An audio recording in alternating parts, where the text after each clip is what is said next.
What's good? What's good? What's good, man? This your boy BigDogg Tawk Sports. I have three of the best on the panel with me, ready to talk about this upcoming NBA season. I got my boy Kobe Bryant Film Room. Say what's up to the people. What's up, y'all? How y'all doing today? I got the Objective Knicks Fan in the building. What's good? Salute everybody. Salute. And I got my boy Sid from Straight Shooters and Threes on Fire. Say what's up to the people. What's up, everyone? Let's get it. Hey, man. What y'all thoughts on the season coming up, man? Tuesday, man. Y'all excited? Very much so. Very excited. I'm hyped, man. All right, man. I want to go through some topics, man. I want y'all takes on these topics, man. First of all, who y'all think the top 10 players in the league is right now, man?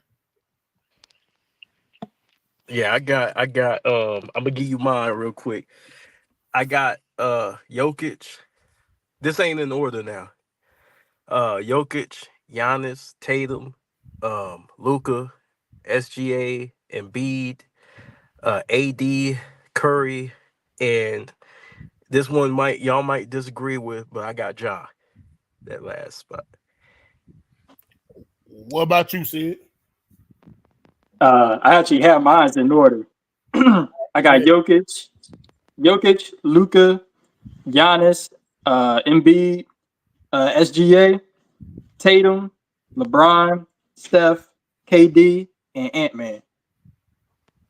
Okay. What about you, Objective Knicks Fan? And I don't want to see Mitchell Robinson up here now. Hell no. First off, I'm the Objective Knicks Fan, so I would never overestimate my team, brother. By the way, I'm in the Objective. So you know he got Brunson number one then. He got Brunson number one. Listen, my name is the Objective Fan. I have a channel called the Objective Knicks Fan, so I got my Objective Fan hat on. Don't mind the logo in the name. All right, so Dylon. We said. I said it's Dylon. So mine's is sort of in order, but I think I could change my order too. But I'm gonna count it though from number one on. So my first one is Nikola Jokic, right? Then I have Giannis or Embiid, one at 2 or 3. I got Luka number 4, SGA number 5. I didn't want to do this. All right, Tatum number 6. I got KD. Huh? You said something? I got. Oh KD, no, I said because you got like basically the same list as I got. Yeah. KD number 7. I got Ant-Man number 8. I got Brunson number 9, and I got Booker number 10. Okay. My top 10. Oh, go ahead. My fault. Go ahead. I just want to ask a question real quick. So y'all don't think Ja should? I mean, I know he missed some time, but y'all don't think he gonna come back to form? Or maybe we get into that. Oh yeah, I do. My thing for Ja is I gotta see it. Like you said, he's been out for so long due to the suspension, and then he came back and got injured like right away. Yeah. So Ja is like I got him like because I extended my list out to 15 players, and I got him just sitting at 15. But I think he's gonna jump back into that top 10. Like, well, who's your 11 top to 15? 6 or 7. Who's your 11 to 15? I know you did top 15. AD at 11, Brunson, Trey, Devin Booker, and Ja. Okay. My top 10, I got Jokic number 1. I got Giannis number 2. I got Luka at 3. I got SGA at 4. I got Embiid at 5. And I would have him higher if I ain't gonna get into that. I would have had him higher, but I got him number 5. I got Jason Tatum at 6. I got Curry at 7. I got Anthony Davis at 8. Anthony Edwards at 9. And I got Jalen Brunson at 10. Okay. Joel is fire. Did you say Steph? Yeah, I got Steph at 7. Oh, okay. So no LeBron. That's who. Yeah, I don't have LeBron in my top 10. Okay. Yeah, man. What y'all think about Joel Embiid, man? Like, he got the talent to be the best player in the league, man. It's just, I don't know. It's just how. Man, you already know the only thing that don't keep him at number one is the injury concerns. Yeah, the health. And now with him not playing the back-to-backs, obviously that for me, like you got to be able to at least be in contention to play every game. Deciding that you're gonna not play games off rip, I mean, you can't I be the didn't best like player. that. Yeah, I can't give you the best player. I can't be a homer on that one. Yeah, bro. I'm gonna be Yeah, honest with you, bro. A superstar is supposed to play as many games as they could possibly play, and Exactly. availability is key to me. And that just turned me off, man. When I heard that, it coming from him. That it's supposed to come from the trainers, the coaching staff, the front office, but it came from him. I ain't like that. Exactly. I definitely feel that, bro. Yeah, yeah. he didn't I play. agree. Go ahead, my fault. No, I was gonna say I agree, and I got him number 3 on my list. But to be honest, I could drop him down too to like number 5 or 6 too, because I think Luca, his numbers are going to be crazy. Hmm. And we're going to talk about MVPs, but I think Luca, he can have a really great year. His problem also could be health, because sometimes he gets those little knick-knack injuries. Right, he's kind of aggressive going towards the basket at times, and they like to beat him up because he's like 6'8". But Joel Embiid's health is the only reason why he's not number one, or at least like 1A, 1B with him and Jokic. I got a question talking about the health, right? And it seemed like the players get hurt more. I don't have the stats on that, but it seems like they get hurt more these days than they did back in the day. But they play less back-to-backs. This is supposed to be the era where players are more athletic and better and this and that. Why do y'all think the players are getting injured so much now? I think the load management is actually allowing them to get hurt more. Exactly. I I agree. think you build up a certain amount of toughness and resilience by playing, even like when you got like a little, let's say you got a slight ankle sprain or you jam your fingers and just little nicks and knacks like that. It builds up strength in your body to have a tolerance so you can play more and not be hurt so easily, unless it's something catastrophic. And can I give credit to LeBron real quick? The reason why another reason why he's durable, and is because he plays a lot of basketball, even in the off season. Like in the summertime, he's playing. He's playing in the Olympics. You see him constantly playing, and some guys you don't see playing like that. They turn it off and on and off and on. That's how you get hurt. Okay, Yeah. if I could chime in, It's funny I'll that add that. with all the medical advancements, they don't. Oh, my fault. Go ahead. I just was going to say that I think that the players back in the day had a little bit more tolerance, and like maybe the contracts was a little different. Like today, like if you get $100 million contract and you signed it already, you kind of good. And like the teams also kind of push for these guys to take time off more than probably back in the day as well. So like back in the day, if it wasn't like you broke something, those guys were playing, right? And maybe they might have had more to play for. Maybe more was on the line. Facts. As far as load management, I'm not anti-load management to a degree. I do think it's a little bit overkill, like guys missing games. Like I don't like that at all. But I don't have a problem if they say, well, instead of playing you 40 minutes, we're going to drop you down to 35. I don't have a problem with that. Like maybe we'll just lighten your actual game. I don't have a problem with that either. Yeah, but like to sitting out games, to me, that's ridiculous. Like if you're healthy, you're supposed to play. Like that's just it's crazy. But I think it's a combination of players, not playing as hurt as they used to, and then the teams also urging players to sit away. Like the Knicks, for example, telling Mitchell Robinson, just don't even be around for media day. Just take your That's time to come crazy. back. And yeah, so he might not come back to February. I That's didn't all. know they did that. Yeah. They told him that he don't have to be around. He wasn't in training camp, wasn't at the media. He's not doing nothing with the team. He's not even having team dinners right now. He's in his own He's world. not even going to Yeah. Like, don't even eat with us till you're ready to come back. You ready? Damn. They don't even eat with us. Don't come to the cafeteria, nothing. Hey yo, do you think it'll bother you? Because it wouldn't bother me if they load manage towards like after they already made the playoffs and they cemented their spot. If they decided to low manage the last couple of games, to me, I wouldn't really care that much. You know, especially if it's an older player. But doing it in the middle of the season, I don't like that. I don't like that. Yeah, that makes sense. That makes sense. Yeah, That I'm makes with you on sense. that. Yeah. Shout out to Maxine Fieto. Appreciate that. Appreciate that. It Salute. matters to me. I mean, I rather them to do the, like Objective Knicks fans say, play less minutes because you still got people paying tickets and traveling to watch you play ball.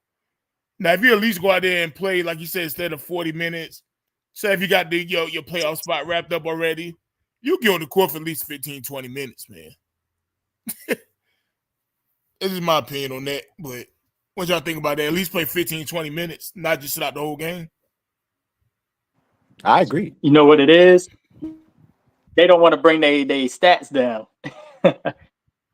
Yep. Let's say you was the leader for. Let's say you was leading the league in scoring, and then you'd be like, all right, well, we got our seating all wrapped up and stuff. But if I go out there and play 15 minutes, I might get 10 points in 15 minutes and then shut it down. But I'm averaging 33 points a game. That's gonna bring my average down, and I might not lead the league in scoring after that. Good point. That's what I think Yeah, Mikal that does Bridges was affect their doing last year. paycheck too. I think Mikal was doing that to keep his Iron Man streak. Like, I'm just going to play this game just so I won't miss a game because that's his thing. He wants to be, has his streak going. And that's why his stats was lower than it was the year before. Yeah, and that's the other end of it. People that want to keep up the Iron Man streak. Yeah, I can see that. Well, maybe they should lower the ticket prices or something. Like, they ain't doing that. That's what I think. Yeah, if I find out that my star not playing tonight, like, give me a discount. Yeah, I remember when I went to go see Melo play. Like, I thought he was gonna get Melo when he was with the Knicks, and I went to a game and I'm like, I hope he plays because the team was terrible at the time. This was like towards the end days. I'm like, I gotta go see Melo plays before he leaves the team, And it was just that feeling like, oh man, you buy tickets and now he's not there.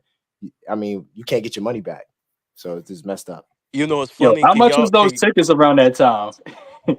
You know what? I don't remember. It wasn't, of course, not like how it is now, but I don't remember. Oh, but you know what I think I did though? I think I went to the Brooklyn when the Nets first came. When the Nets first came, and those tickets were cheap. So that's exactly what I did. So it was very cheap, the ticket. Can you guys imagine if you go to see? Can you guys imagine if you go to see KD and Kyrie, and then you stuck watching Ben Simmons? Oh no!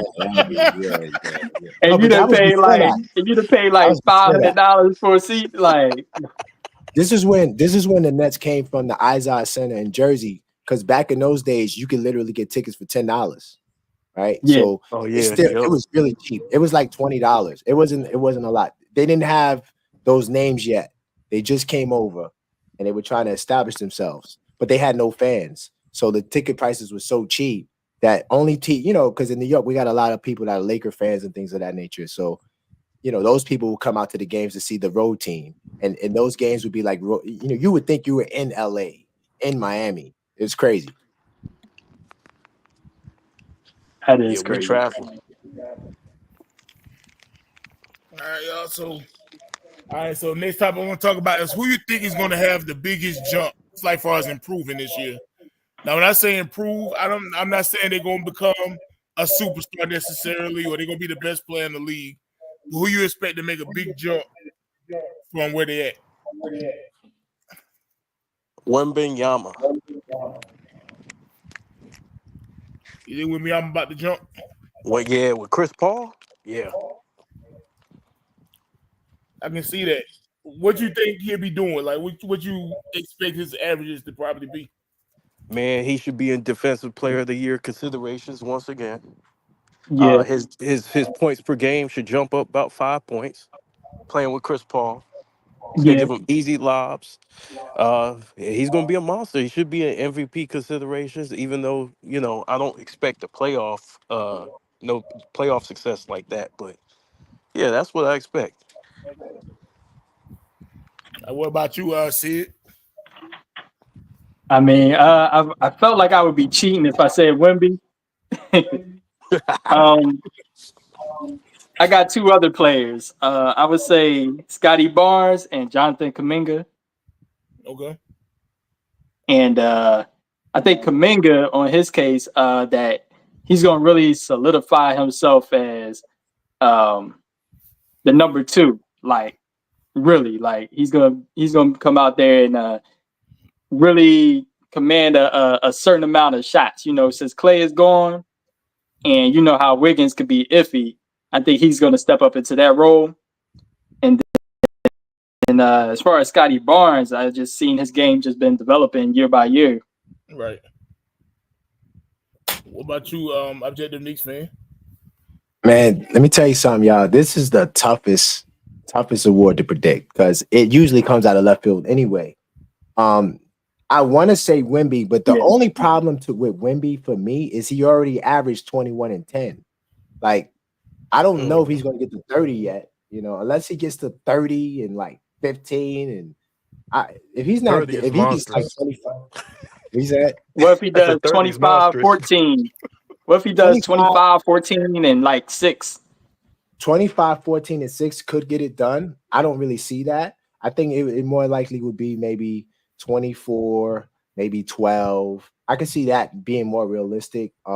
We also got to see how his body holds up too. He did put more weight on. I'm not putting the injury thing on him because I'm not saying he's going to be injury prone, but I just want to see what exactly happens within year 2.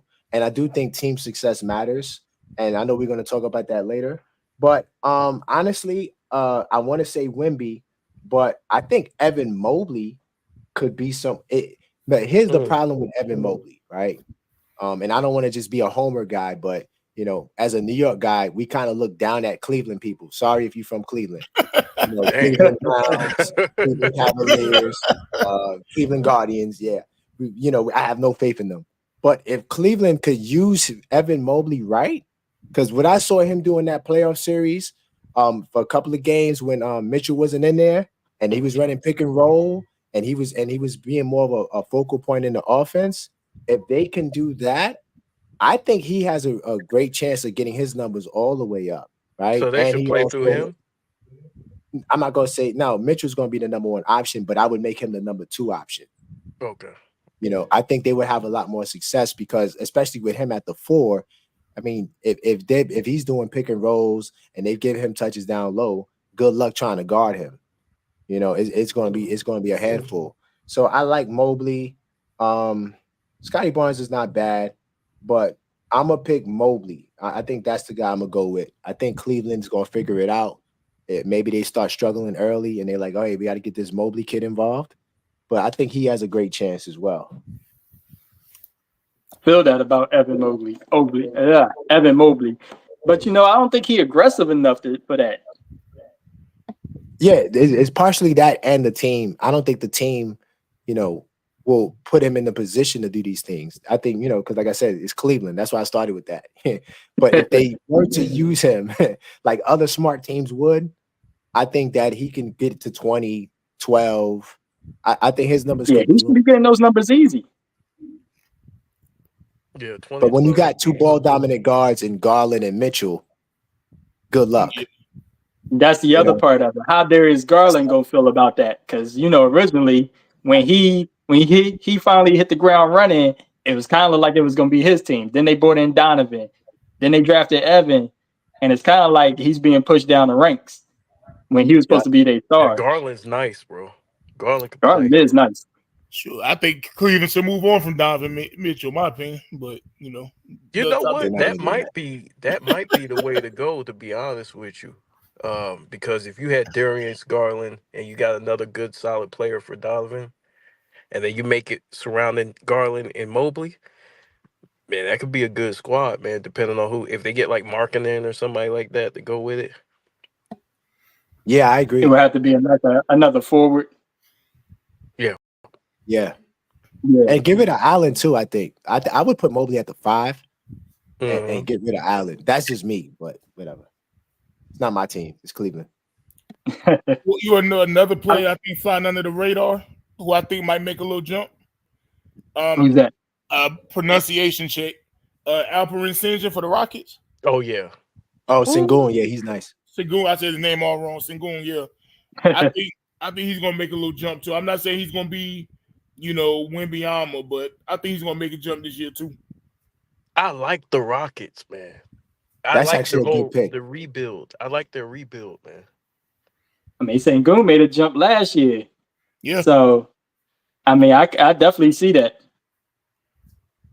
Yeah, man. I think kind of flying under the radar. The Rockets, they're not one of the top teams in the West, not like that, but Right. like he can ball, man. I expect them to make another jump this year.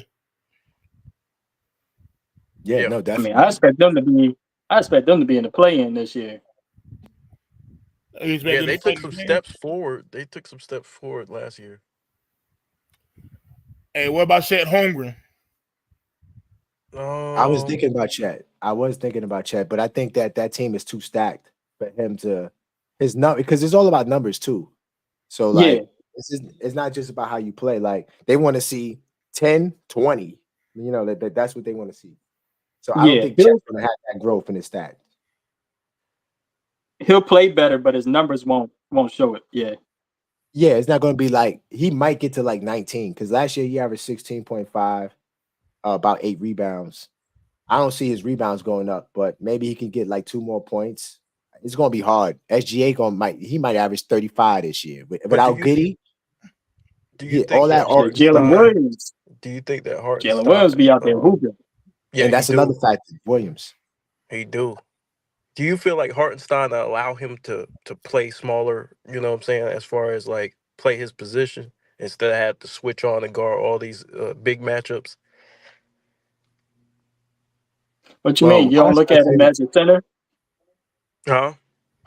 You don't look at what we call it as a center, Chet? You don't look at Chet as being a center? You think he's too like small. He's too slim. Too skinny? Bro. He's skinny. Not right now. I think that's the way that's the way they want the centers to be now. Like the real husky ones like Embiid and Jokic. Like, I mean, they're special, so obviously, but he run into Jokic and Zach Edey, he's done, bro. He's definitely done. But I think they want more of the centers to be lanky because they just want them to have more speed. No, it's getting big now. That's why what Edey's going to do, he's going to revolutionize the game. And now, in terms of big centers now, like, because I think Edey's going to have a really good year. And and we got to get to the awards. We're not there yet. But I think Edey's going to have a really good year. And he's going to show teams like, hey, you're going to have to get some young guys with size. You're not going to be able to get away with the whole Chet Holmgren no more. But that's why Hartenstein's important. But remember, Hartenstein's going to be out 6 weeks. So more than likely, they're going to do what they did last year. They're going to go with the same lineup. And if they have success, I think they stick with it. I don't see them, So what's wrong with him? If they're 12-1 in the West, I don't see them starting Hartenstein and messing up the chemistry they built. What's wrong with him? He hurt already? Damn. Yeah. Yeah, he fractured his hand. His left hand. Dang. Man. And y'all said Jalen Williams too, right? Y'all mentioned Jalen Williams for the Thunder? Yeah, I mentioned him. Yeah. Well, he's the number 2 option.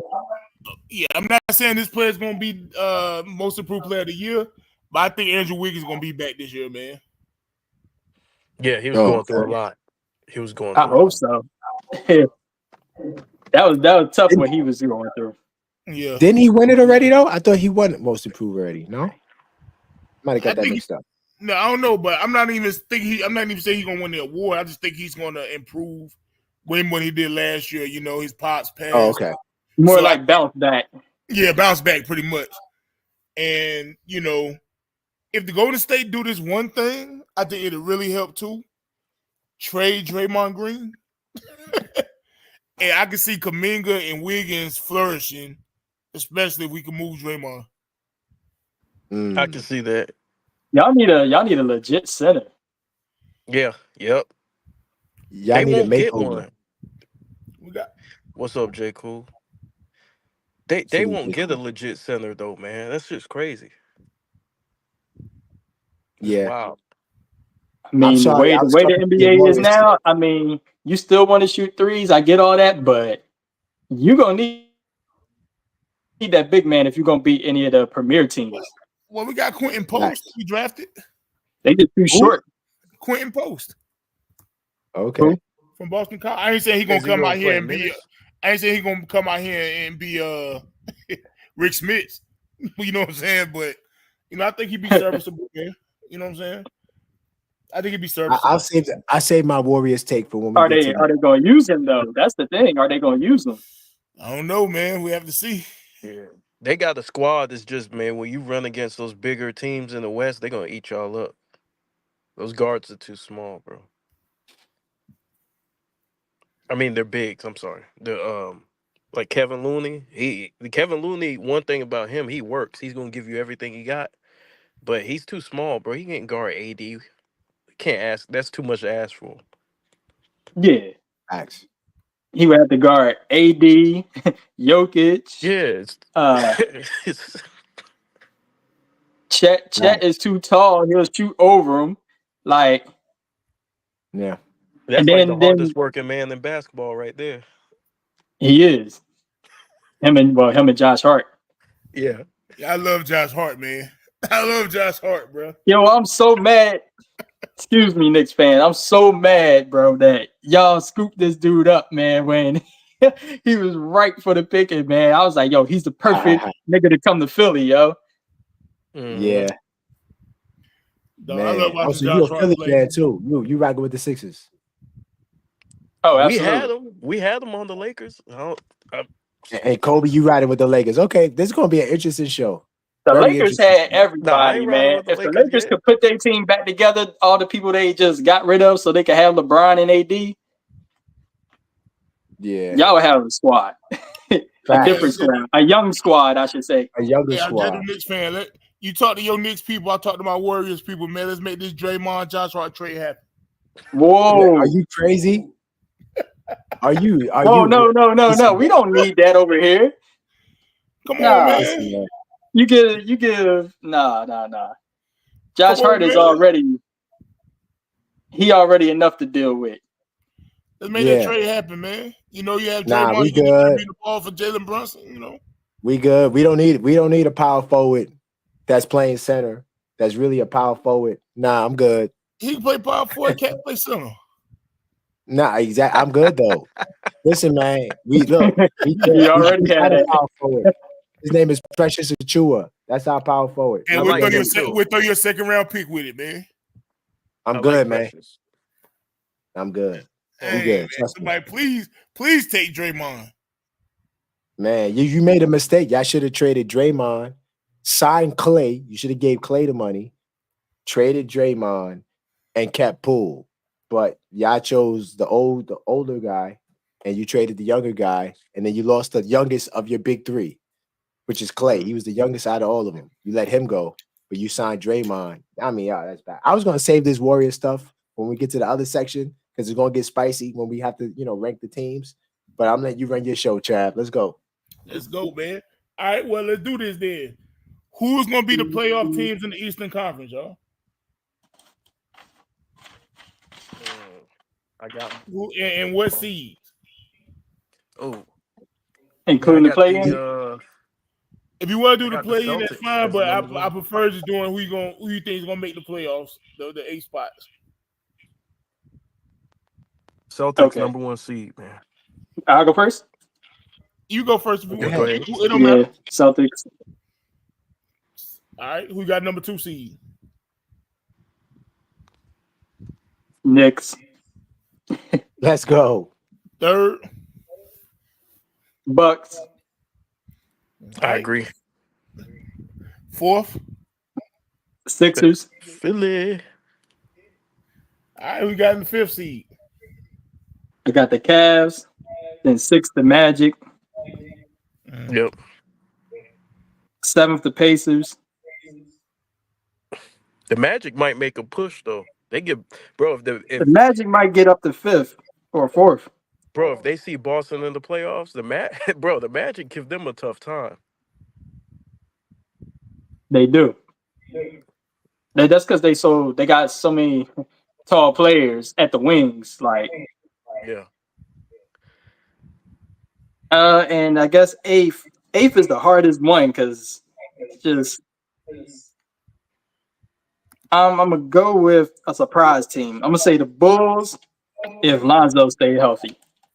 I like that. Okay. Lonzo could be comeback player too. Also true. All right, Kobe Bryant Film Room. Who the 8 teams gonna make the playoffs in the East? In what seed? In the East, I got the Celtics number 1.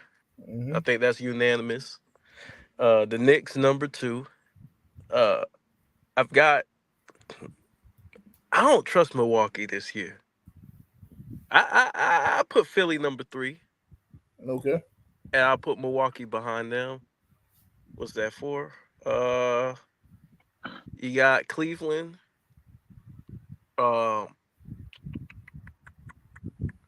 Cleveland. Who am I missing?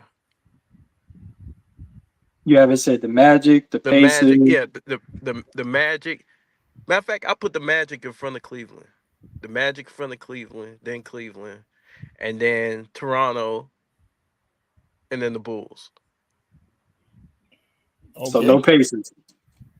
Well, I think it's a team. I don't think neither one of y'all sell unless I misheard. But we're gonna keep going. Who you got, Objective Knicks fan? 8 teams in the Wow, East. I'm surprised the Knicks is getting this much love. We never normally get this much love. The tides must be turning. Honestly, I still got. I'm gonna tell you something about the Knicks in a minute after you make it. Okay. Yeah, we I gonna still got slander you in a Boston number second. 1. I still got Boston number 1, but I'm tempted to put the Knicks number 1. But I got Boston number 1 just to be objective, right? I got the Knicks number 2 for sure. So either way, those are my top 2 teams. I think it could switch, but those are my top 2 teams. Okay. Then I hate to admit it, but I got to go with Philly number 3, right? Even though they the ops. I got Cleveland number 4. I got Orlando number 5, right? Now, and then I got Milwaukee number 6. I got Indiana number 7. But all these 4 teams I just named, Cleveland, Orlando, Milwaukee, Indiana, they honestly could flip-flop because injuries happen. Orlando's still young. It's a lot that goes with it. Indiana, they still got to show me they're a good defensive team. They got players that can play defense, but as a team, I don't know. I got to see them put it all together. So Milwaukee 6, Indiana 7, and my AFC right now is between the Bulls and the Heat. I want to lean to the Bulls, but I think the Heat, they got the young boy Khalil Ware. I like him. I didn't see no preseason games, but I think that he's exactly what they need. And it might even put them in a position to move Bam to the 4. Bam, yes, he's solid. But if they can start the Khalil kid at the 5, put Bam at the 4, the Heat can be dangerous. But as long as Bam is at the 5 and Jimmy's at the 4, and they got all those other guys, whoever the who's who, they go to Jaime Jaquez and all those other guys, they're not going to do a mess. It's going to be a mess. But they got to get Bam at the 4, and then Jimmy, they got to figure out what they're going to do with him. Are they going to trade him? I don't know. But that's my you list. got to have a hairstylist on deck to do his hair the right way. Yeah, you know what I'm saying? That's crazy. No more Michelle Obama burns. My 10th seed would be Toronto. I think with Quickly and they young, they come in Scotty Barnes. I like Toronto. They might mess around and make the playoffs. That playing tournament can go either way. But yeah, those are my 10 though. All right, so my 8.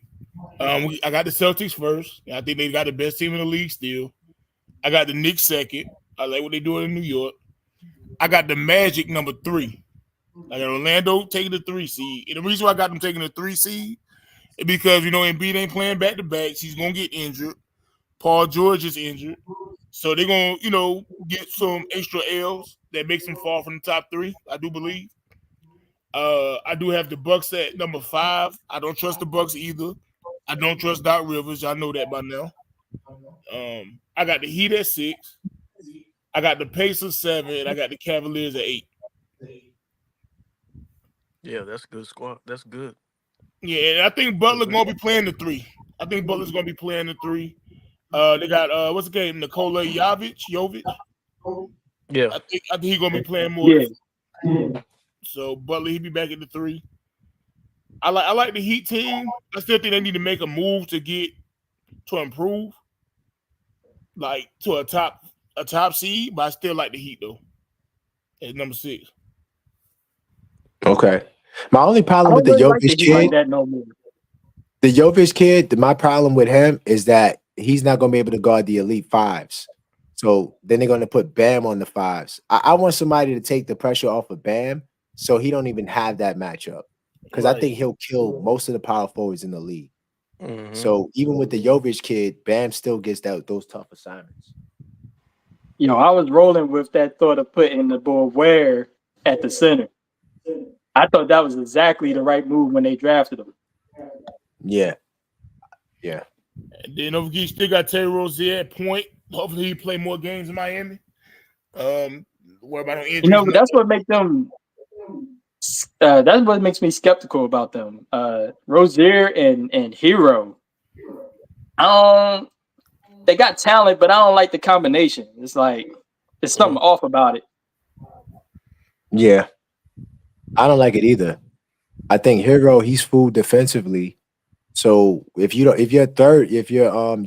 small forward isn't good defensively, I think Jaime Jaquez is just a hack. I don't think he's that good defensively, to be honest. But if that's your 3 guys that's out there, I mean, who are you stopping? And it makes you a little undersized too. I think Hero got good height, but he's not no dog on defense. Like when it gets down to it, man, you got to put the dogs out there, man. And I feel like the Heat, they have guys out of position, and until they put their guys in those right positions, it's gonna be hard for them to do anything. Shout out to the Sporting Page. He says the Magic have cast a spell on everyone this year. 3 is how the Sporting Page says hello. Salute Sporting Page. The Magic might really try to push to get the highest seed possible. I mean, everybody's doing that, but I mean, since they're young, they might not rest players as much and stuff like that. So they're gonna really push to get the highest seed possible so they can have home court. So that would be the way that's a path for them to get that 3rd seed. Because the Bucks and the Sixers have obviously admitted they was gonna sit players. So yeah, and then the Sixers and Exactly. like he's not gonna be playing back to backs like he said. He ain't gonna play in Denver. He ain't playing in Denver how many years? He get injured. Paul George.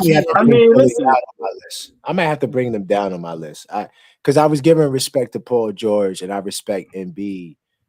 That's the only reason why I got them as 3rd seed, because I think they're actually compatible as well. Unlike Milwaukee's big 2, Giannis and Dame, to me, they're not compatible. And that's part of the challenge, like running that offensive show. I think with George and Embiid, George can spot up. He can create his own shot. George don't need the ball in his hands, right? You need those types of guys on your team. So that's why I was giving Philly the respect. But if they're not going to be there, if they're not going to play, good luck. You seen what happened to them last year. They was a 7th seed. So that's fair. You want to take it to the West Coast?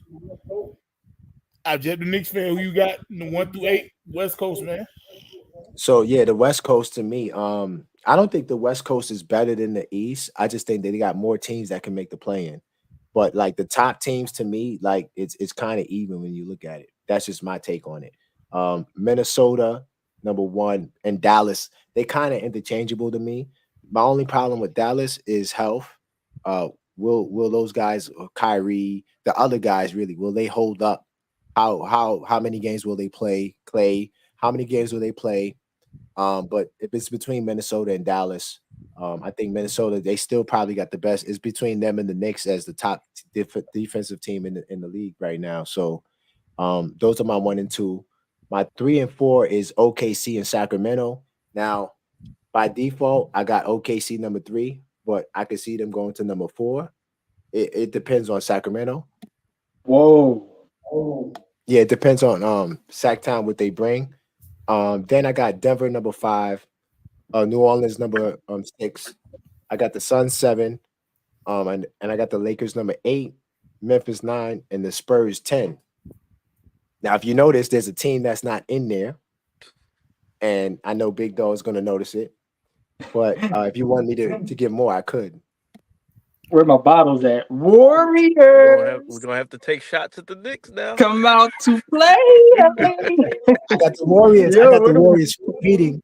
They're going to be competing with Houston and maybe Utah for the 11th spot.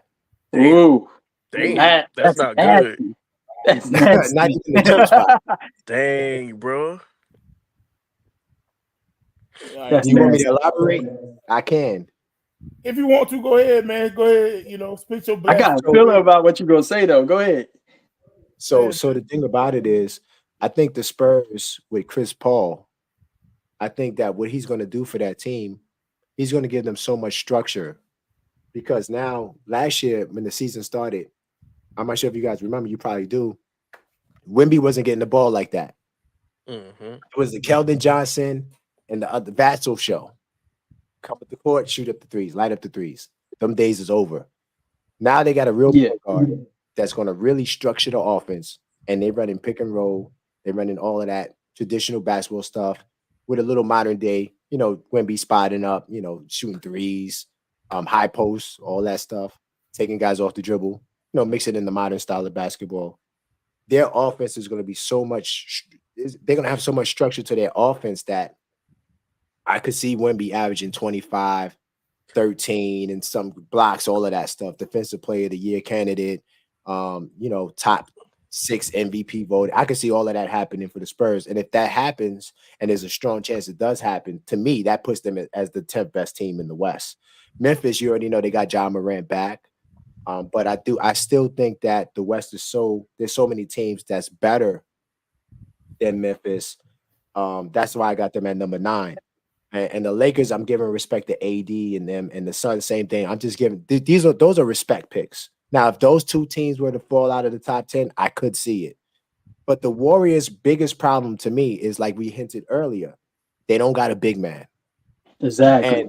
And they're not better than the Suns, the Lakers, Memphis, or the Spurs. And to me, those are the bottom 4 teams in the basically playing teams in the West.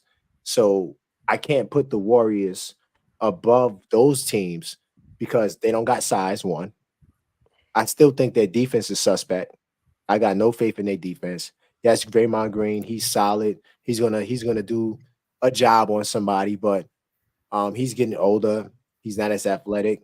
I can't remember who said it earlier. Chet could literally shoot right over him, right? And now where the game is, when you look at the Lakers, Memphis, Spurs, I'm not gonna say the Suns, but those teams, they have centers that are gonna overwhelm Where do you Golden have State. Denver? I'm not Denver. I said Memphis. No, but Memphis, Spurs, Lakers. where do you Those have teams Denver? Yeah, no, Denver's ahead of them. I'm talking about the teams you're competing with. All right. The teams you're chasing is the Suns, the Lakers, Memphis, Spurs. The teams that to me are on your level is Utah and Houston, right? And even when you look at Utah and Houston, they also got some big guys that you're going to have to deal with. And I think not having a center is a handicap. I don't think you got great Steph Curry protection defensively. Porzingis, they saying, I'm sorry if I butchered his name. I'm not good with the, international names, but Porzingis or whatever his name is, to me, defensively, he's all right, but he's no Clay. And then you don't even know who you're going with. Is it going to be Wiggins? Is it going to be Kuminga? Will Wiggins show up? I know you guys have high hopes for him. I don't know. It's still a mystery to me. I think they're too small. I think they don't have the same three-point shooting, even though they're trying to be a three-point shooting team. Now, Buddy Hill's there, but he's not going to be starting right now, right? But then you insert Buddy Hill into the lineup. He's one-dimensional. All he does is shoot threes. So there's more, but I don't want to hog up the mic, but I just don't see the Warriors doing more than those other playing teams. And the other 6 teams in the West, to me, are way ahead of Golden State, and I'm not knocking Steph. He's great, but I just don't feel like he has the supporting cast that's going to get him into the play-in. Forget playoffs. Forget that I have a bet against a Warriors fan, $300 that his team's not making the playoffs. Forget that. All of these thoughts came before I made that bet. No, it's not personal. No, I'm just saying. I'm just playing with you. It's just business. I know what I just Just said. business. Sacrilegious. Go ahead, Trav. I know you want to respond. Let Trav go. Hey, I ain't gonna respond. I'm number one. I got the Dallas Mavericks. I think they're gonna jump up to be the best team in the West as far as record wise. Number two, I got the Thunder. I like SGA a lot, and they added Caruso, who's gonna help with defense on the perimeter. They got Zach Edey, 7'4", can ball, put the ball in the paint, rebounding, everything. I got the Denver Nuggets, of course, got Nikola Jokic, you got Jamal Murray. Even though I feel like the team get worse and worse every year, you still got Nikola Jokic. So I got the Nuggets number 3. Number 4, I got the Phoenix Suns. Got Durant, Booker. They got Tyus Jones at the point. Kelly Bill can be healthy. 5, I got the Minnesota Timberwolves. I would have had them higher, but then they added Julius Randle, so I got them number 5. I'm just not the biggest fan of Randle ball. I just don't that much. Number 6, the referee's gonna help the Lakers get number 6. They be damn the Lakers gonna make the playoffs with LeBron. Yeah, I'm saying it straight up like that. Yes, Hey, you got feedback on your mic, bro. I do. Yeah. Hold on. Hello? What about now? Still got it. You got your TV on? Nah. Yeah, there's an echo. Oh. Am I the only one who hear that? No, I heard it too. I was trying to mess around with mine to make sure it wasn't me. I don't really hear an echo, but it could be an echo. Like my headphones naturally echo, so it might be some extra stuff going on. I can't even tell. No, I hear echo. I hear echo with everybody. Do anybody got YouTube on another device or something? No. I hear the echo with everybody. I don't know what that is. There we go. I got the Lakers. Like this going a little bit before, but now it just like picked up a whole lot. Yeah. Man, that's weird. Yeah. 6. I got the Kings at number 7. I like to add DeMar DeRozan. He can work that mid-range. He's surrounded by shooters. I don't think the Kings are under the radar right now, but you got him, Malik Monk, Keon Ellis, Horter. Trey Lyles got a lot of shooting surrounding De'Aaron Fox and Sabonis. And like I said, DeRozan can work that mid-range. Let me see, I'm number 7. Number 8, I got the Grizzlies. I like the Grizzlies at number 8 with Ja Morant if he's not healthy or not playing Tupac. I don't have the Warriors in the playoffs with the team we have constructed as of today. I'm going to be fair. I don't think they're going to be a trash team. I still think they're going to be like last year, win about 48 games, but not make it. Unless we make a move. You said 48 games? Like last year, didn't the Warriors win like 46 games last year or something like that? 47 games, 48, something like that? Like it wasn't trash now. I think it was about 500. Yeah, they won like 46 games, if I'm not mistaken. It was just so many good teams. Let me look it up. Yeah. Like the Warriors was like 30 and 52. 40, yeah, 46. They won 46 games. Oh, that's crazy. Yes, that's what I'm saying. Like you talking like we were just trash. Like, nah, the West is just stacked. Yeah, it is. Especially in that middle to bottom, like. Yeah, I think the Warriors have to make a move. I don't trust Draymond Green. I don't care. Klay Thompson moved on, so I don't care about having the big 3 together no more. We got to move on from Draymond. I want Kuminga and Big Dog. Why don't you get some king in you? Pause. But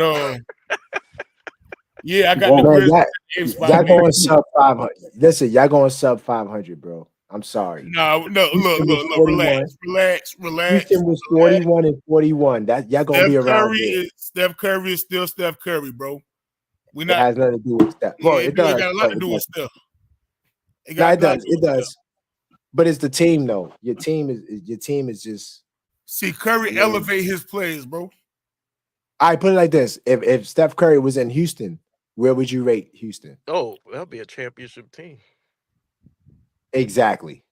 So that's why I'm saying that to be realistic, I would put Houston ahead of the Warriors. I was just being generous by giving them the 11th seed. Nah. I wouldn't do that yet. I would hold off on that. Houston. Yeah, you got a little bit. Hey, what's your disrespect to Curry, man? What's your disrespect? Why you disrespecting Curry like this, man? Can I comment on that? Yeah, please. All right.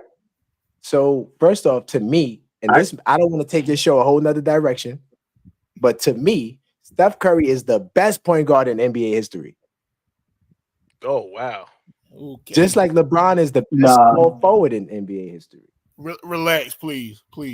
Calm down. But LeBron ain't winning none either. LeBron just gonna be lucky if he get in the playoffs. Oh, he getting in the playoffs. Don't he? I don't know. No, he getting into the playoffs, bro. Let me tell you, you got Memphis, you got the Suns. You could see him taking those two teams out in the play-in game. Okay, I got a question. Did you ever watch wrestling? Of course. Did you watch the NWO era? Oh man, that was the era. Hollywood Hogan, the NWO. Oh yeah.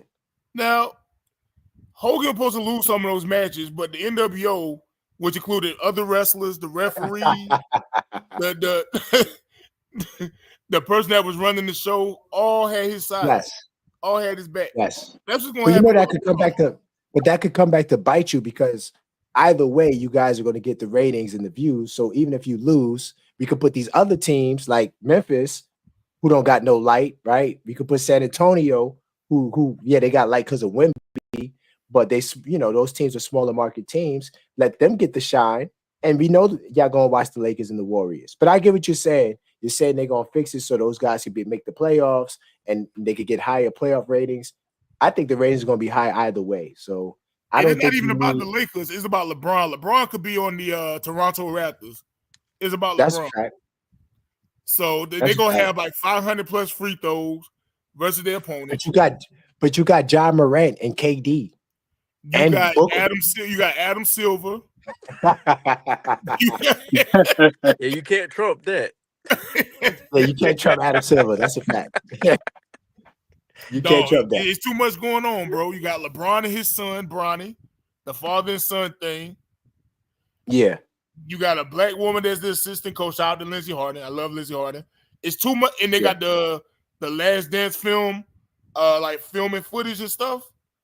The Lakers going to the playoffs. That makes sense. And don't forget Earl Hebner. Earl Hebner in there somewhere. Nick Wright. No, facts. Yeah, so Lakers getting in there. Yeah, Lakers or Warriors. One of them got to get in there. Oh, the Warriors. The Warriors not gonna make it. The Lakers go in there. Okay, one of them gonna make it. Bro, we on the same page then, Trav. We good. We good. Yeah. I thought you was gonna be mad.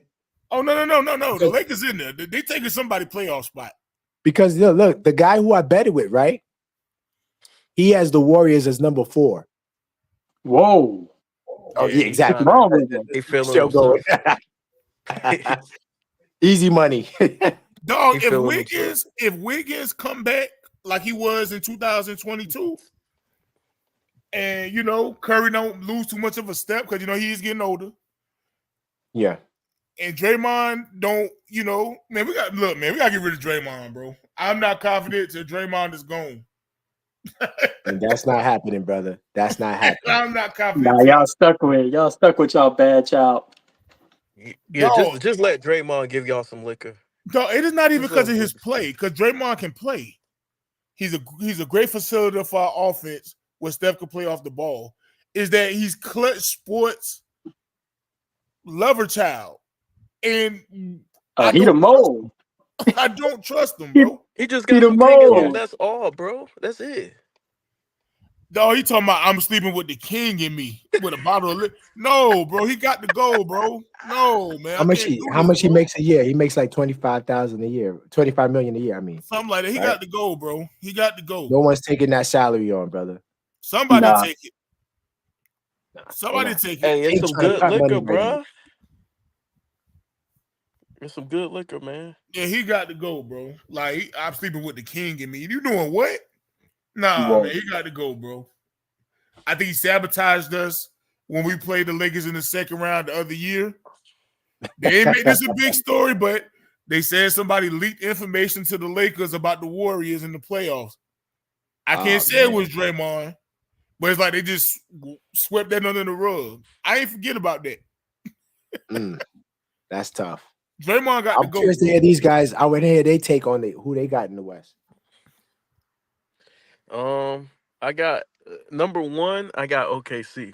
I'm gonna throw a curveball in it. I got OKC number one. I think SGA is gonna continue to improve like he does every single year. That Thunder team I think is better than last year. With the addition of Caruso and you still got Williams. You still got Holmgren's gonna improve. And I think if Hartenstein plays, he can actually play his natural position. Number two, uh, I'm gonna go with Dallas. Um, I think Dallas has added Clay. You know, so that's gonna even things out. It's gonna make them more dangerous offensively because you can't leave Clay in the corner. Um, uh, what is it? Three is Denver. You can't disrespect Denver, and I think they know how to win. You added Westbrook. I want to see what. I actually wouldn't mind if Westbrook won a championship. Yeah, I me think too. he's put in a lot of work in the NBA, and I'd hate to see him go out. I'm not a big Westbrook fan like that, but I hate to see him go out without one. Um, but number four, uh, I might Sacramento. I Yeah. think with the addition of DeMar DeRozan, Sacramento, having Sabonis and Fox is a beast. No, people sleeping Uh, on him.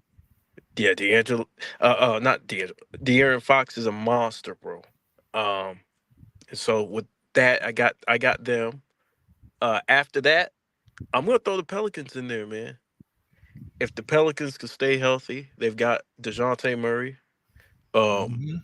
Big Zion's coming back. If he can stay away from Mills, uh, He look AJ healthy gonna right be now, all right. though. You said what? He looking healthy right now. Yeah, he looking healthy, and nobody could really stop him.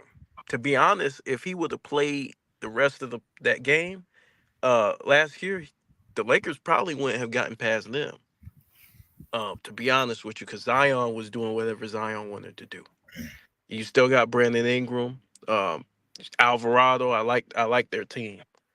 After that, I'm gonna roll with the vets, the Golden State Warriors. I'm gonna roll with the Golden State Warriors. I think that they could squeeze in there, and with Buddy Hield, that kind of replaces Clay a little bit. They are small, so I have no faith in them winning the championship. Like Objective Knicks fans say, they have to get a big man at least to match. They don't have to play him like a lot, like in the starting lineup in the regular season, but you got to be at least have a big man to match up in the playoffs to get off your bench and add in there to guard certain matchups. Because the AD and LeBron, they just do whatever they want when they go to Golden State. Hell, didn't Bronny just go off against Golden State? Nah, he ain't go off. Now they lost by 50. Relax. They got smashed. They got smashed. But the fact that Bronny could get 17 on y'all Bro, defense ain't, That's bro. nobody Y'all, sad. care. That's Bro, sad. nobody y'all care, defense, bro. They were garbage. Come on, bro. Relax. bro. Still, y'all starters were out there. Bro, they won by 50. Yeah, but still, your starters were out there. Nah, they were not there, bro. Relax, bro.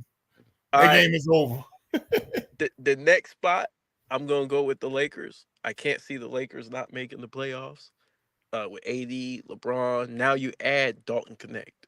And I think Dalton Connect is going to have a very good rookie season. I think Dalton Connect can average maybe 15 to 20 points. Um, Maybe 15, maybe like 15. Yeah, I give him 15 within the offense. Um, I think they're going to stay. They're going to remain there because the Lakers make so much revenue for the NBA. They're going to be in there, and then you got LeBron, AD. I don't think they can be stopped. Then I got Memphis. Memphis with Zach Edey, Ja, and Minnesota. I got to see how they look. I might have to redo this, but Minnesota, I have to see how they look, man, because they just added. I think Minnesota and Memphis, I got to see how they look because they just added Julius, and that changes damn near everything. So they're not going to be. I don't think they're going to play the same. They look good though.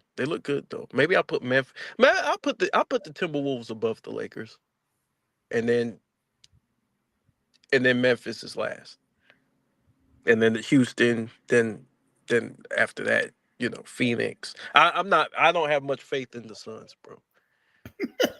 I lost faith last year. I said, man, these dudes, man, they don't play defense. They can't stop a nosebleed, bro. They don't play D. KD's old, so all it takes is one. Bradley Beal's injury prone. KD's injury prone. But we'll see. Then that's tough. Man, I don't have them, bro. I don't have them making it because it's just I don't know. It's something about them, man. It's something wrong with that team, and I can't put my finger on it. They ain't got no leader. Yeah, It might be that. It's something wrong. I told you, the role player. Bro, it's something wrong. Like they should be dominating, bro. You got Bradley Beal, Devin Booker, and Kevin Durant, and you have some good, solid role players around you. You should be dominating, bro. It's the way they play. They got no plan. That's another part of it. They have no plan. They have no offensive scheme for real. Yeah, Devin Booker and KD just take turns. Yeah. Yeah. Yeah, I don't like the way they play. But didn't they get one of the Jones brothers to run the show at the point guard? Yeah, Tyus is tough. They got Tyus. Yeah, he's tough, right? That's gonna help a little bit, but we know Tyus ain't exactly, I mean, when you going up against the top point guards, he don't match up with them.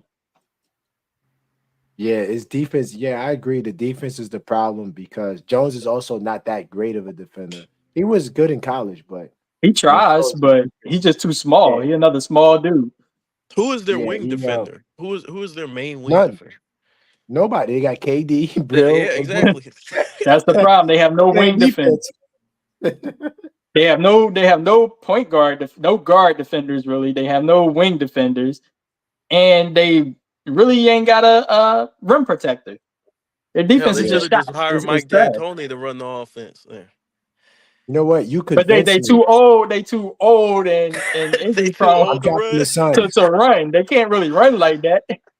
Yeah, I'm gonna drop the Suns. You convinced me. They're gonna be my 10th seed. I'm dropping them all the way down to 10. Oh, does that mean Golden State moving up? Nah. No, I'm the Lakers, Memphis, and the Spurs. He ain't doing you no favors, last. Yo, you know what's funny, right? I'm not sure if you guys watch Gil's Arena, the pod, but Nick Young was on there. Yeah, Nick Young was on there, right? And he said that Kevin Durant told him that the Phoenix Suns are going to make a move that's going to put the Suns as the best team in the league. I'm like, when did that ever happen? It never happened. Like that was just like the biggest cliffhanger ever. He said Kevin Durant told him personally that the Suns are going to make a move and it's going to make them the best team in the league. I'm like, I call cap. Kevin Durant always want to make a move. Yeah, that's big time cap. I call cap on that because you can't move Bradley Beal. You make too much money.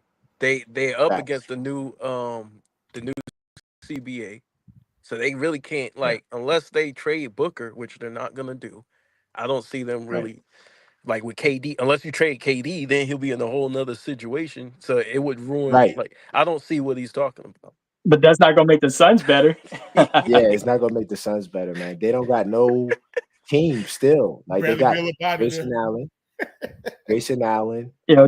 They got Royce O'Neal, Mason Plumlee. They ain't got no. It's a problem, bro. Plumlee is their best defender. And he's a center that comes off the bench. Yeah, and when you look at them, you don't think like, they got a squad. Like they don't got nobody besides those three that make you say they got a squad. And remember, Bill has the no trade, so you can't Yeah. trade Bull unless he wants Yeah. to go. And KD, and Book and all them dudes, they could score. They all. To me, they're incredible talents. But when we talk about winning, they're just gonna score and lose because it's like, bro, like what you guys gonna do? Score 50 each Yeah. or 30 Yeah. each? Like come They are on. a good YMCA team. Like, the lifetime athletic runs. Like, that's what AAU, that team is. They'll dominate that. Yeah, they'll dominate that, all of that. But AAU basketball, bro. yeah, AAU. That's what I was going to say. yeah, it ain't gonna work. Hey, Kobe tried to warn us about the AAU style basketball. He coming to the pros. KD might as well go full circle and go back to Golden State, man. KD, Yo, that'd be KD for great. Draymond. Hey, I Yeah, say that all That'd be a day. lopsided trade right there. I say It that might all as day, bro. well. Might as well do it. Might as well. I mean, take for that real, all day. the Suns need to just tank.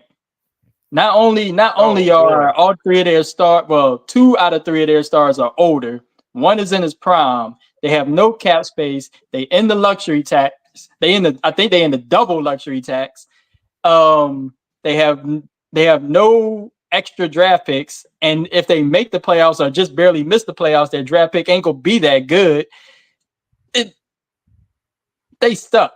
See, this the problem. This is the problem with the Suns. They're a win now, but don't none of us believe they can win now. Yeah, they win now, but they stuck as a Right. 7 for 8 seed. Yeah, that's Facts. not. Yeah, they gotta blow that thing up, man. That's so they might as well blow it up now while they could get value, Give them but they another not. year. Give them another year. Get them through this year, and Another then. year, so Guys, KD could be what 37? But you got to guys, roll with them now. you want to know what their salary is? What is $216 million. They got the Yankee salary. Damn. They're $31 million above the second April. Play like they the Yankees. Oh my God. You said 31 above the second cap? Yes. Oh my God. And they got paid double dollars on that. They got paid double dollars. Big time And dollars. and they will eventually lose draft picks if they keep being over that cap for like a certain amount of years. Exactly. Exactly. That's why I said, like, the era of trading for the star to win the championship, I think that's over, bro. I think you got to do smaller trades, right? Or try to do what Philly did, try to free up some money and sign a star. But all of that, we're gonna trade all these picks and stuff. That's not gonna work, bro. I'm sorry. It's not. You could trade a star for a star, right? But if you're gonna trade all your assets for one player, good luck, bro. But if you think about it, the super team era never worked because if you look at the percentage of how they won versus they lost, the super teams, they lost more than they won. Facts. So like super teams don't really work in the NBA. Yeah. It worked, but not long term. Yeah, it's not. Yeah, yep. The Miami They have a window. They basically open a window up for themselves. You got a window of 2 years. No, I'm saying, like, look, you could trade, like, all right, so you could do maybe 3. You could do a Randall for Towns, right? You could do a DeRozan and one other player for Kawhi. I'm saying you don't have no other star in the trade. You just trade like 3 or 4 of your young talented guys and like 4 or 5 first-round picks. That ain't gonna get it done no more.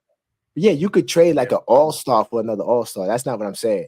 I'm saying, like, oh, we got to get KD. Okay, if you ain't got another all-NBA player in the trade, it's not gonna work out. That's essentially what I'm saying when I say that. Yeah. You got to have something. The owner gonna go broke, and then they gonna lose, and it ain't gonna make no sense. I was gonna say, unless you take and do like the Thunder do and stockpile like a whole cachet of draft picks, right? And then, and then you make that move before your young players get paid, like before they all get paid. You know what I'm saying? Like they paying SGA right now, but Chet is still on a rookie deal. I think Williams is still on a rookie deal. Players like that. Before they have to pay all these other players all that money, if you make a deal now, then that would be the way. But in OKC case, they don't even need that because they so good. Don't they have another high draft pick though? Threes. Who? OKC? Yeah. OKC got like they got a dude stashed right now because they had somebody draft pick. Yeah, and they keep trading back. Yeah, they got like 20 picks. Yeah, they trade they back. gotta win. Like when the draft come up, if they don't want somebody, they'll just trade back. They'll trade for and grab another pick. You know, one player who need a jersey retired in Oklahoma City? Who that? Kawhi Leonard. Because Kawhi Leonard forcing the Clippers to trade to get Paul George is helping the Thunder a whole lot. Gave him SGA. Gave him SGA. And all them first round picks. Bro, if the Clippers had True. SGA still, bro, they traded with about 6 first round picks or something, wasn't it? Hell it was a gang of them. That's what I'm saying. At least 3 or 4. At least 3 or 4. Yeah, No, I'm about to look at it right now. I think it was at least 5 for real, at the least. It was a lot of picks. I don't think they allowed you to trade 5. I think they stopped that. But you know what? They might have got second round picks in there too. Bro. The Clippers are done. It's over. The Clippers are like the Suns, but worse. Did we even mention the Clippers in this whole list? Did we even mention them? And speaking of the Clippers, man, Kawhi. No, we did it. Who, the Clippers? No, the Clippers shouldn't be mentioned. Kawhi already done playing to sit the season out. You see that he's out indefinitely. That's crazy. That's crazy. Hey, here's the trade, y'all. The Clippers got Paul George. The Thunder got SGA, Gallinari.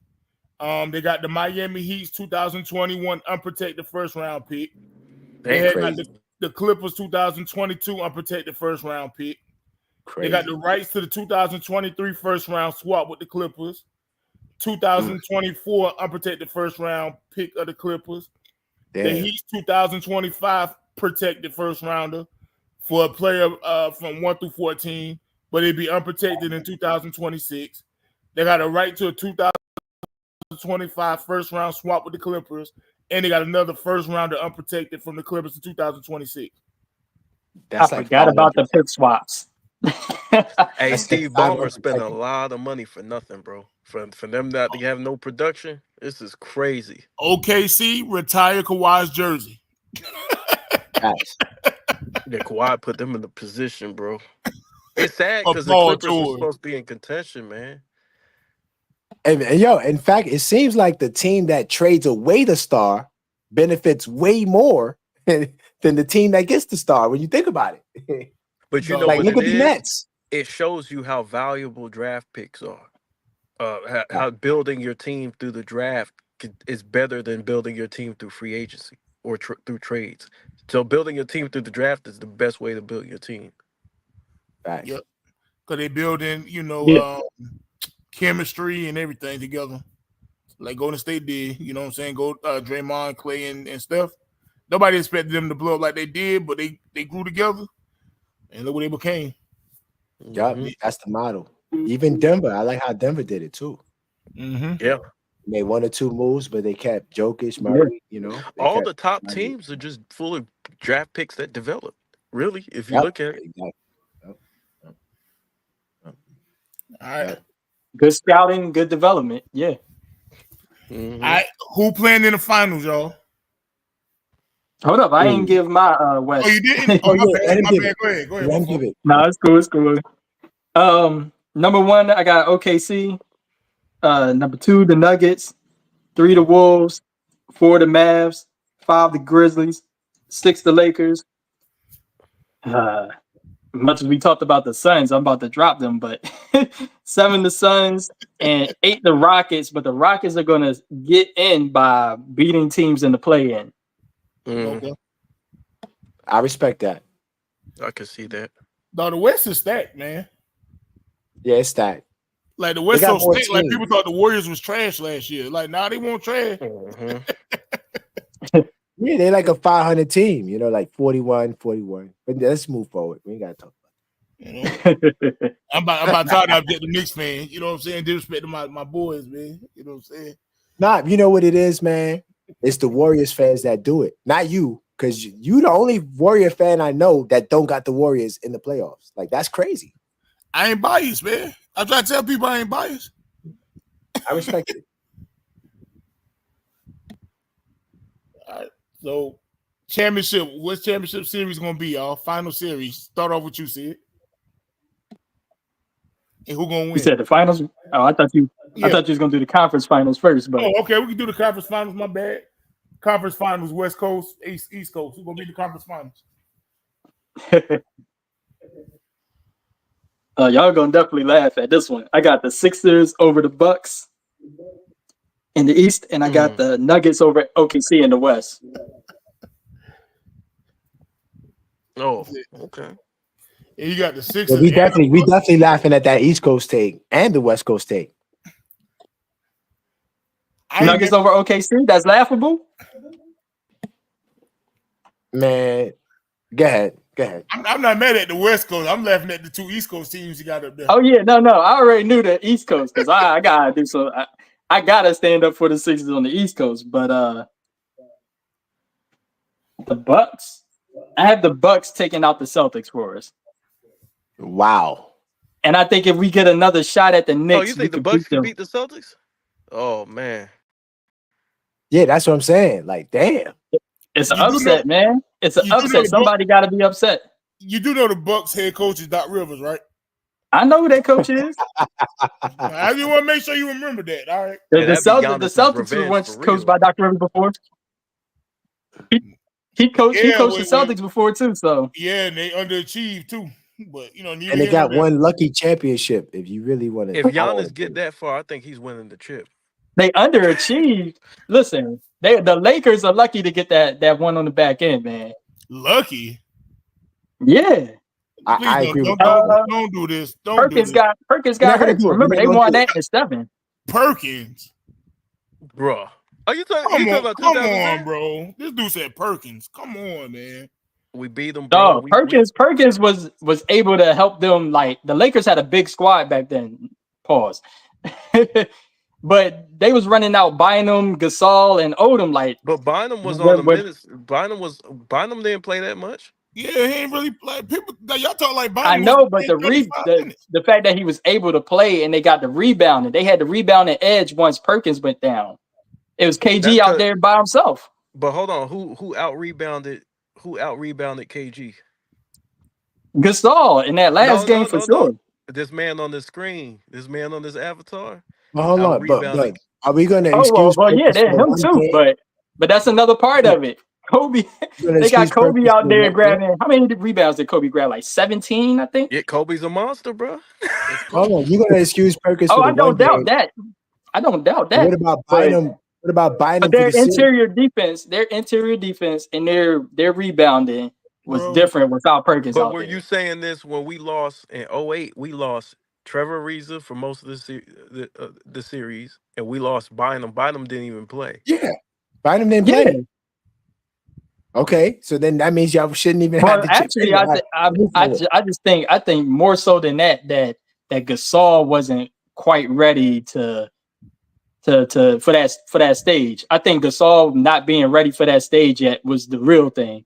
Because had he played more like how he played in 9 and 10 and 08, then the Lakers could have won that series. Well, regardless of the other injuries. He got to the Lakers on the later part of the season. And then on top of that, he did. And then on top of that, he really haven't played much of playoff basketball before that. Facts. No, you realize how great this Celtics team was, bro? Yeah, Gasol ain't played in the playoff. He got swept. He talking about some. I thought you meant like he wasn't making the playoffs. No, I was gonna say he made the playoffs every year. That's what I'm saying. He wasn't ready for that stage. He never been on a deep playoff run. So that was the first time he been out the first round, I think. That's what I meant by that. The bottom line is Doc should have took that team to a next level. He wasn't able to. I don't think he's going to be able to deal with the incompatibility between Dame and Giannis, because Giannis thinks he's a point guard. Giannis wants to bring the ball up. He don't want to set screens and come off rolls. If they really prioritize screening and rolling, do you know how unguardable that would be? Yeah. That's what I thought they was going to do. So listen, I know how unguardable it would be. No, I think Giannis is going to come into this season with a different mindset this year. So that's what I'm looking for. He needs to, or he's going to go home in the first round again. Hey, man, I mean, come on, man. He got hurt. Like we talking about what the Heat? They would have beat them. No, I mean, yeah, I know. I'm giving them. I give him the injury excuse, but I'm saying that the East is so good this year that even if he's healthy, if they're not on point, they could get bumped in the first round because a lot of us have them anywhere between 4, 5, and 6. When you got that ranking in the East, you're gonna play against another good team in the first round. Oh, And if you're not coming out there ready to hoop, man, Orlando, if they come out game, Cleveland, if they come out game, Sixers, you never know who you're gonna face. that could be a tough series. Each series too. Right, exactly. And that's my. I hope we don't get the Bucks first. I hope honestly, we get like the Cavs or the I'm Magic. playing the Bucks first round, 4th and 5th seed. I take the Bucks. I want the Bucks. Nah. Now y'all should be able to beat the Bucks though. I ain't gonna look. You still got Maxey, right? On top of that, Should you got Cody Martin, right? yeah. You got scoring. You guys got pretty much what you need in order to contend, man. No, you know what though? I know why he says that because they ain't got no power forward. That's why. Okay. And don't tell me Yabu Sally. Exactly. Don't tell me Yabu Sally. No, we don't got no power forward. Yeah, All yeah. right. Yeah, see, that's one of the weaknesses of our team. Mm-hmm. Yeah, that's the ugly truth about the Sixers. So you think Giannis just gonna do what he want, man? Oh, well, is he? Yeah, he always does. Yeah. But the problem is for the way when we play the Bucks, Brook Lopez stands out there and shoots threes. So Embiid got a guard out there, and that means Giannis could just come down the lane. And then if Giannis comes down, you got PG. Say it again. You got PG. How he gonna stop Giannis? He ain't gotta stop him. He just gotta make things difficult. Man. That's gonna be tough. He can't do that, bro. Like we talking about Giannis. Leave Lopez, bro. Leave him. Leave him. Nah, I can't do that either. Something. Okay, you gotta give up something. If I give up something, it would be who they shooting guard. Who they two guard now? That's the problem. That's Milwaukee's problem. They got Gary Trent Jr. They got the kid Prince from LA. My problem with Milwaukee, their perimeter defense is suspect. Even though Prince plays defense, they're not going to start him. Yeah, their offense is. They don't have that same. They don't have that same perimeter defense the way they used to. Was Drew Holiday that Prince impactful? is the only one. Drew Holiday was definitely that impactful.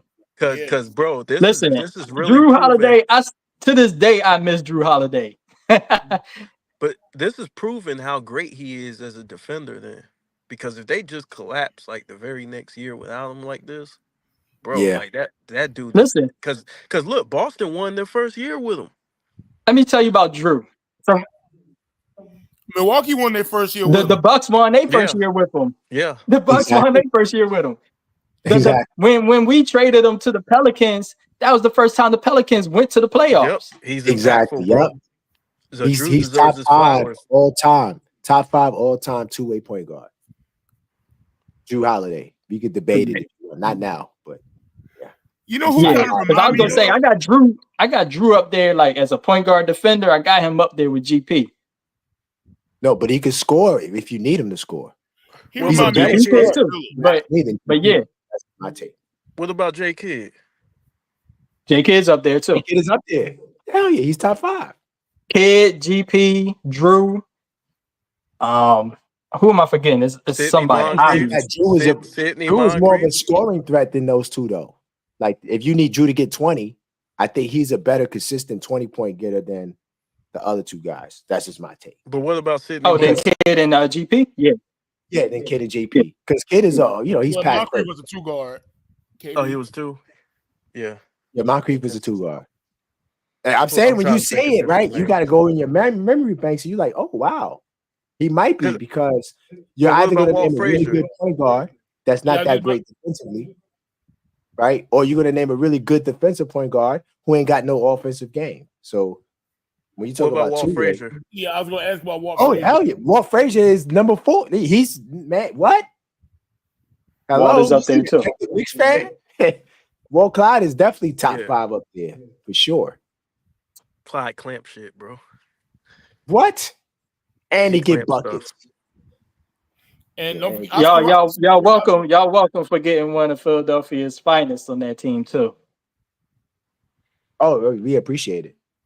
Yeah. Yeah, That I'm not Earl knocking it. Monroe. Earl Monroe. Yeah. Hello, Black Jesus. Let's go. The original Black Jesus before they started The calling original MJ Black that. Jesus. Oh yes. Okay, who's next? With the picks. Oh, and just to know, I got the Sixers over the Nuggets in the finals. Home team, baby. Oh Home yeah, team. that's hometown. How when Embiid ain't gonna play in Denver? Oh, he gonna play in Denver for that series. How that's gonna happen? He ain't He got no don't like fucking the choice. altitude. He ain't got no choice. Altitude or not, he gonna play. That's not We happening. gonna give him some oxygen tank, all that. Look, who want to go next? You want to go next? Objective Knicks fan? Who you got going to I the could go. the conference final? Yeah. So I guess we just do do the whole thing in one take, finals and everything in one take. So I got New York and Boston in the East. Then I got Minnesota and Dallas in the West because I just think those are the two best teams in the West. I wanna now for the finals. I really want to say Minnesota bad. I really do, but I just think that they're not going to not because it's really Rudy Gobert. I'm gonna keep it real. That pick and roll because I saw it against the Knicks in preseason, right? He really thinks he can guard the point guard on the switch on the pick and roll. Like he hasn't learned his lesson yet. He really thinks that he's going to switch off and that's going to take them to the finals. And I think that one factor right there is what's going to hurt them. That pick and roll defense wasn't that great last year in the playoffs. And if they continue to do what they did last year, it's not going to even work. It's definitely not going to work this year. So I think just the pick and roll, I think off it, Dallas's firepower. I think Dallas also can play a little bit of defense. I'm not saying they're the top five, but I think that'll propel them against Minnesota and New York, Boston. Now, I might sound like a homer. I was going to say, please say New York. If the Knicks are healthy, and KP could be there, he could not be. I don't care about KP. If the Knicks is healthy, that starting lineup that they played in preseason, Josh Hart, OG Anunoby, Mikal Bridges with Town and Brunson, that is the recipe to beat Boston. Why do I say that? Because we're not helping on defense at all. And we could switch everything. The same thing that Boston did in the finals to beat Dallas, right? Because what they did was so genius. Salute to Joe Mazzulla. He's a really good coach. He put Brown on Luka and then put Tatum on the 5-man. So when they were one pick and roll, they switch it. Now there's no advantage. I mean, that's how that level of craftiness is, I think, things that the Knicks are looking to do too, because I follow the Knicks. That's what I cover. Coach Tibbs keeps talking about disruption on defense and the ability to switch everything. So that lineup right there, I think that's the Boston Celtics stopper. I truly believe in it. And then, by the way, guys, I'm not sure if you're going to agree with me, but I'm gonna pop my collar.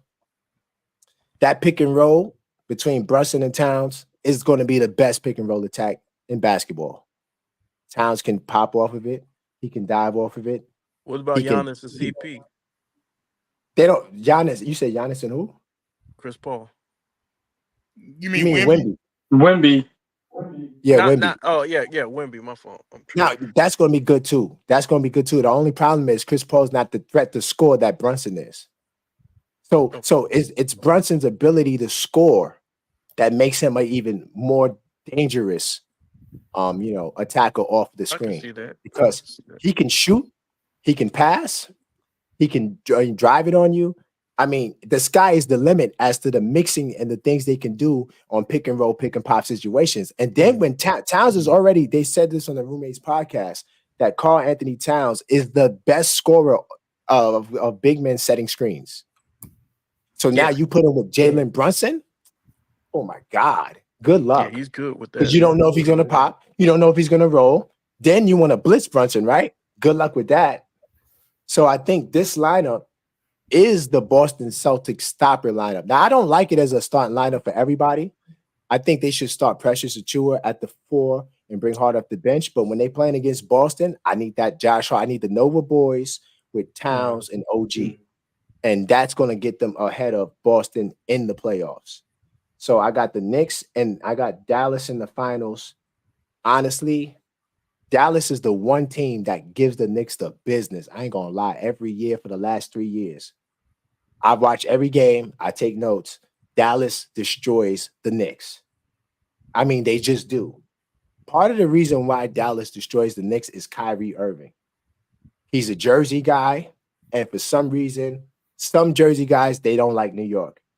I feel like Kyrie is one of those guys, right? I think that's part of the reason why they went to the Nets and not the Knicks. Maybe I'm a conspiracy. Maybe I'm looking into it, but I'm pretty sure Kyrie was in. And Kyrie from like the north part of New Jersey too. Yeah, exactly. So he probably is one of those Jersey guys like Shaq that just don't like New York. It's like some animosity there. I don't know why. It's like the Newark guys, you know. Well, we gotta pay respect to the Garden too. Like a lot of guys want to perform well in the Garden. Exactly, that too. There you go. True. I think they need to cut that out, man. This Garden stuff, like the Madison Square Garden, ain't been worth nothing in about 50 years. Like, why? Whoa! You're gonna knock that but it's still a Garden. They ain't won nothing about 50 years. Why people keep caring about the Garden? No one playing in the Garden. Everybody went in the Garden. Let me say this, y'all. Hold on. Let me say this. I went to the Garden for the fan appreciation night. I felt like I was going to a playoff game. Yeah. The atmosphere in Madison Square Garden is when you go in the building, it just has this feeling to it. Like it's like the most basic event becomes the championship. I'm just telling you, that building, man. Listen, Trav, you probably haven't been in that building for years. I went to a fan appreciation night, and I'm telling you, that building was like it was a playoff atmosphere. It was crazy in there. It's something about the building. Y'all got hecklers too in New York. Y'all got them dudes. Oh yeah, we got real talking trash, spicing it's time everything. to let go of this New York stuff, man. It's time to let go of a lot of this New York stuff, man. Either way, let me get through my take, man. We're gonna Madison Square Garden, let that go, man. So Dallas normally kills us. I ain't gonna front, right? They normally kill us. But the difference this year is, one, we got a center that they're gonna have to deal with. So the defense, they're gonna have to be on the A game defensively. And once again, yes, they got a good pick and roll attack too. I like Luka and his two bigs. I think he's top 5 with either one of those guys in terms of pick and roll attack. But we got defenders, man. And we could do the same thing Boston did. We could switch on the pick and roll, put two guys that are more than capable of defending. So that way, when Luka gets the ball, he's not going up against a 6'2" point guard, or he's going up against a 7-foot big man, right? We got guys that could defend on the perimeter very well. We got two good defenders for Kyrie and Luka, right? That's something we didn't have. So I think that's going to be able to get it. Goes over the top. Shoots to Cheyenne. Kyrie Irving and Steph Curry been owning Madison Square Garden. Big facts. That's not even a debate. I would be the delusional Knicks fan to deny that. But I think that now, because we have two good defenders on the wing that can hold their own, don't need no help.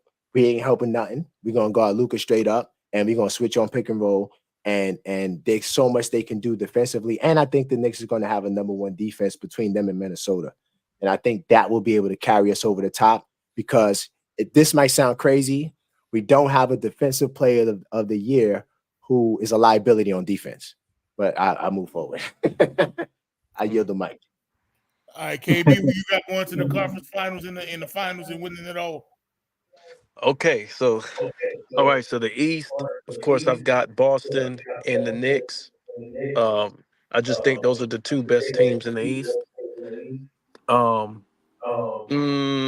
As far as the Knicks, can they upset Boston? I think it's possible, but I think Boston's gained confidence and more experience. So I'm yeah, can you hear me? Yeah, I don't know where the echo comes from. Do phone tap. Can you hear me? Yeah, we hear you. Okay, so So yeah, I think Boston. Boston, I give them the edge to get to the finals, and then on the West Coast, I've got I got OKC going to the finals. I think it's going to be OKC and Minnesota going at it. OKC and Minnesota, and I think that OKC can very well end up in there. Well, no. Oh, shoot. No, OKC and Denver. I'm sorry. OKC and Denver. I think those two teams are the best teams. Best two teams. Um, Other than Dallas. I don't. The reason why I didn't put Dallas in there, I think they're going to do better in the regular season than the Nuggets. But I didn't put Dallas in there because I don't feel like I feel like they blew their chance. I feel like they blew their opportunity, even though Clay, with the addition of Clay, that's going to help them. I want Dallas to move the ball up the court faster. Like, to me, they too slow getting into their offense, and it kind of plays into Boston's hands. And like teams that kind of slow down the game, they muck everything up. They can muck everything up for them. And I think Luka, as great as he is, he holds the ball too long. So I'll go with OKC versus Boston, and I believe that Boston will win another championship.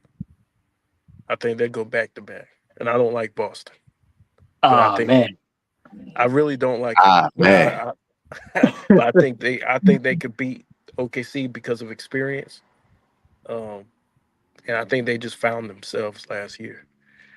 Yo, this is nasty because just real quick, you the LA guy, we got a New York guy, we got a Philly don't like guy, Boston, and you bro. talking about Boston, man. Yeah, I that's don't crazy. like them, but with the way You hurting played, us. bro, the way Porzingis played in those first couple of games, the first two games, Yeah, I was like, yo. I said, dude, if he yeah, plays like that, you got every position filled in Boston. You added that's Drew. true.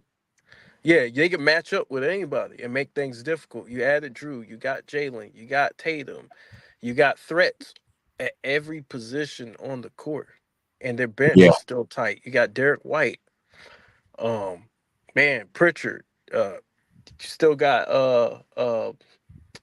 what's his name? No, did Al Horford retire? He's there. Nah, he's still going. He's still there. You still got Horford. Yeah. Yeah. But man, I just think they just deep. Like, Yeah.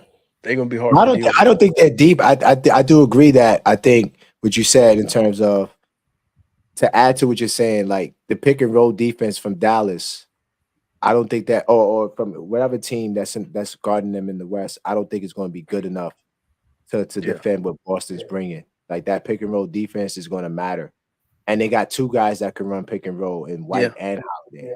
So, that's going to be tough. But I want to add on to that. Remember, Boston was, Dallas was taking advantage of the pick and roll and throwing lobs to the big men. Gafford and what's the other big man's name? Lively. Those two guys got shut off. Like, there was no lobs. They kept a body attached to both of them the whole series, and they took away switching on the defense.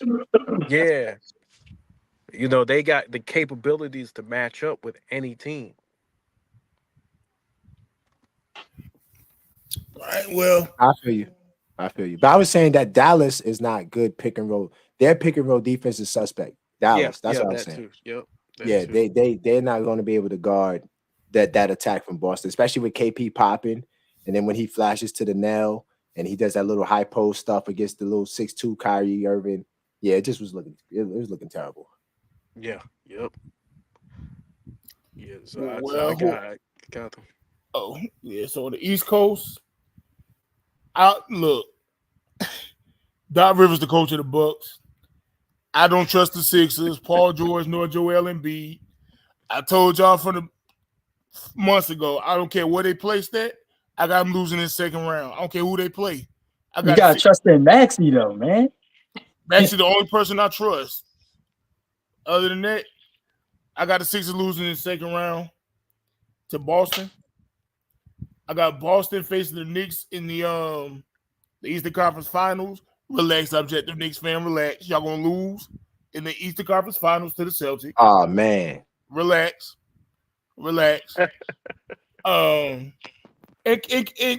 Look, man, I want to slander New York real quick. It's three things we got to give up, man. The Madison Square Garden thing. Can we please retire that, please? Can we please retire the Apollo? And can we please retire Nas? The Apollo. What the okay. Well, I ain't from that. What was that last one? Yeah, Nas is crazy. Nas, man. You know. And I listened to that show you did, by the way, too, where you was getting on Nas that night. You said you do Israelite and all this stuff. You was going. I was like, Israelite one song, Atheist one song, you got knocked that off. I'm good on that. But anyway, on the West Coast, I got the Mavericks going to the Western Conference Finals. I got two separate takes. Which take y'all want? The real, just pure basketball take, or national basketball entertainment take? Which one y'all want? You about to be on some BS. Go for both of them, man. Which one you want to do first? So you about to say what BS, now, bro? I said, which one you want to do first? I want to hear them both, but which one? Right. So for the National Basketball Association take, I got the Dallas Mavericks facing the Denver Nuggets in the Western Conference Finals. I got the Nuggets beating them, going to the NBA Finals. They face the Celtics. That could go either way. I might, even though I think Boston is the better team, I might roll with the Nuggets winning, but that can't change. But when we go to National Basketball Entertainment take, I got the Lakers facing the Mavericks in the Western Conference Finals, and I got the Lakers beating the Celtics in the NBA Finals. Oh wow, that's a dream. That's definitely some fucking entertainment. That's a fantasy. Hey, that's when Shane McMahon becomes the special guest referee. Like I made a video. I made a video saying LeBron. I said LeBron will win his 5th ring. I just think it's too much. There's too many storylines. You know, you know they want to make LeBron the GOAT. Go Saquon. That's an epic. That's an epic one right there, though. Father and son dynamic. But I want to give you credit though, Tribe. The Nuggets is probably one of the few teams I think that could beat the Celtics though in the series. Like if the Nuggets got to the finals, I think they have what it takes to beat them. But you don't think the loss of KCP ruins? I think they trashed them. Kind of messed that up a little bit. Like the loss of KCP, yes, it I think was huge. I thought of you know what, you're right. But I was just saying because the thing for me with the Celtics is you got to make KP or whoever's the 5, you got to make them play defense. Yeah, and I think that you're going to have to guard Jokic, or there's no hiding that matchup. You know, they're going to run pick and roll. I mean, KP don't want to guard pick and roll, right? I mean, they're going to have to be really creative on the defensive end against Jokic, and I think that is an edge for them. But not having KCP does hurt Denver because now from a defensive standpoint, you get worse, and I don't think Russell Westbrook is all of that either. So yeah, I take that back. I was actually going to say Russ might make up for the loss of KCP. Because now they get somebody off their bench that can create, because like basically they go to their bench, they got to keep either Jokic or Murray in at all times. It's like they can't depend on nobody to run the offense coming off the bench. No, but they had Reggie Jackson. I thought that. No, they had Reggie Jackson. Reggie Jackson was doing the job. Remember, Reggie Jackson was holding it down for them last year when Murray was out. He was there when they won the championship. I'm not saying he's all of that. Don't get it twisted. I'm just saying in that system, to me, he's better, especially running the pick and roll with Jokic than Russell Westbrook. If Westbrook is setting pick and roll with Jokic, I'm just gonna go under it every time. Hey, I got a question for you, Objective Knicks fan. What's up? Objective Knicks fan. You said they still got Reggie Jackson? No. I said they lost him. He's not there no more. Oh, okay. Because I was about to say he was holding it down. Him and Russ got beef. Hell no. They're not on the same team. I'm saying that to me, not having Reggie Jackson when Murray's not in the game with Jokic, if Westbrook and Jokic is running pick and roll, I'm going under every time. Yeah. I'm just gonna go under it. It's not going to be no advantage. I'm gonna keep my big man at home. I'm just gonna go under it every time. You see what I'm I saying? agree with Westbrook that. is gonna have to start shooting like Steph Curry, and that's I not think gonna I think they ain't could gonna get happen. away with. I think they could get away with when Russ comes in the game that they could sit both Jokic and Murray down and then run like a different kind of lineup. Like I forget who their backup center is, but they could sometimes put I Aaron think it's Gordon at the DeAndre, center. ain't Did they get Oh, Saric? it's I think they might DeAndre have Saric. I think Jordan, it's but he DeAndre. don't really play when it comes playoff Yeah. time. He don't play in the playoffs. I'm gonna tell you right now. I think They rather put Saric. another. I think Saric is there. No, I was gonna say they rather put another shooter out there than DeAndre. Now they're They gonna He'll could be put play a in the better regular season. rebounding team though with they're gonna Westbrook. play Saric at the 5. Saric is gonna be the backup. Sarge, Guys there don't- we go. That's who they picked up. That's who they Oh, got. they'll play Sarge. Yeah. Yeah, No, I ain't think gonna that could lie, work bro. for them. Yeah, it's not gonna be bad like the Warriors, but it's no pun for, but yeah, pun for try, but no. Please, Saric is all right, but the problem for me is that Russell Westbrook is just It's not because that he dude. can't shoot. And then they got Christian Braun at the 2. I'm not 100% on him holding it down like that. Like I Do don't you know. think?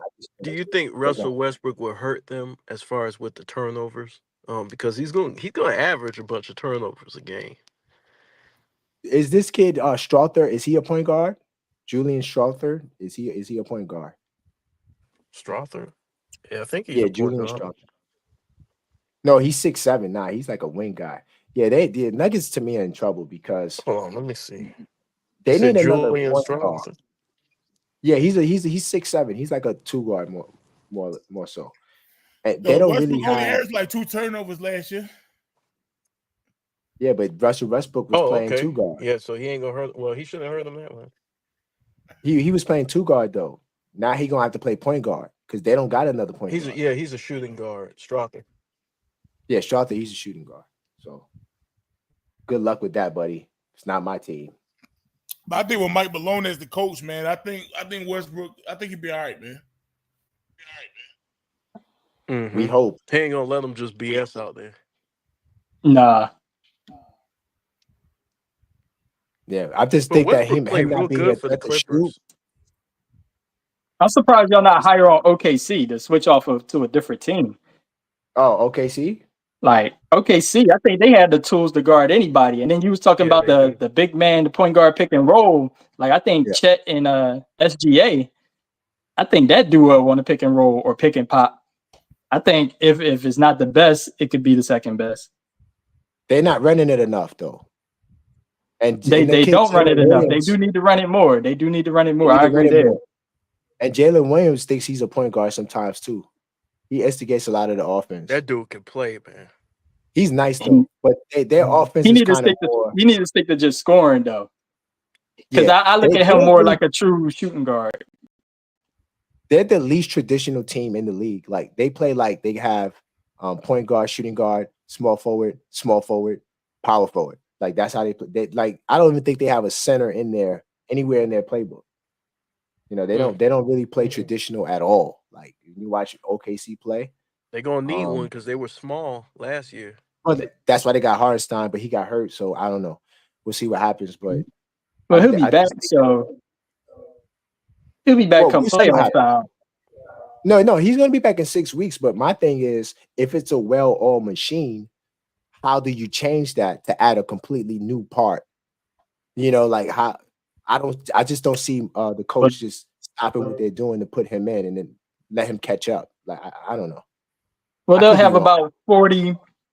They'll have about 40 odd games to figure that out. They'll have half a season. So Yeah, but you know, ain't you gonna in the have no West, choice man. You when don't he want when to he fall see too what far. ED gonna do and he see what Jokic and all them dudes doing. He ain't gonna have no choice but to play Hardenstein. Yeah, yeah, he got to ain't play gonna have Hardenstein against Jokic. He ain't got no choice. He gonna say, "Damn, well, good takes, y'all. yeah, you Good gotta takes. go in there." I got a nasty topic. Who gonna win Rookie of the Year? Oh, Oh, rookie. I think this. I got Edie. Yeah, that's easy. No, I got Ron Holland. Okay. Really? Yeah, the boy down there. I said down there, up there in Detroit. I think Edie will probably have the most opportunity, but Holland he'll have the second most, and he's a wing player. Mm. He's a wing player. Is he going to start? He should. I mean, we talking about Detroit. They got Yeah. the Tobias gonna keep him out the starting lineup? Hell yeah, he going to keep him out the starting lineup. They Tobias, gave him he can $25 still million. Nah, Tobias ain't keeping nobody out no starting lineup. He might gave play him with him. $25 million. He's the highest paid player on the team. Man, that's because they had to give the money to somebody.